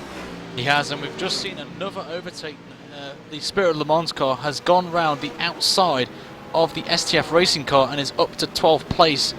Joris Thailand is in that Spirit of Le Mans 4 GT car on there, and that was, as I said, for 11th place. And obviously, that is a major factor for Fenix. They were the quicker of the two between them and the Mad Cape racing car, which has been driven by Ryan Walker in that one. Really, that's the only real battle we see on track. Apart from that, obviously, we just said the Spirit of Le Mans car overtook the STF racing car, but up at the front, Falcon GP have just pulled away even more to now 21.5 seconds. They are setting nearly a second a lap quicker than that SRB racing car that has been driven by Paolo Tadu in that BMW. And Pure Racing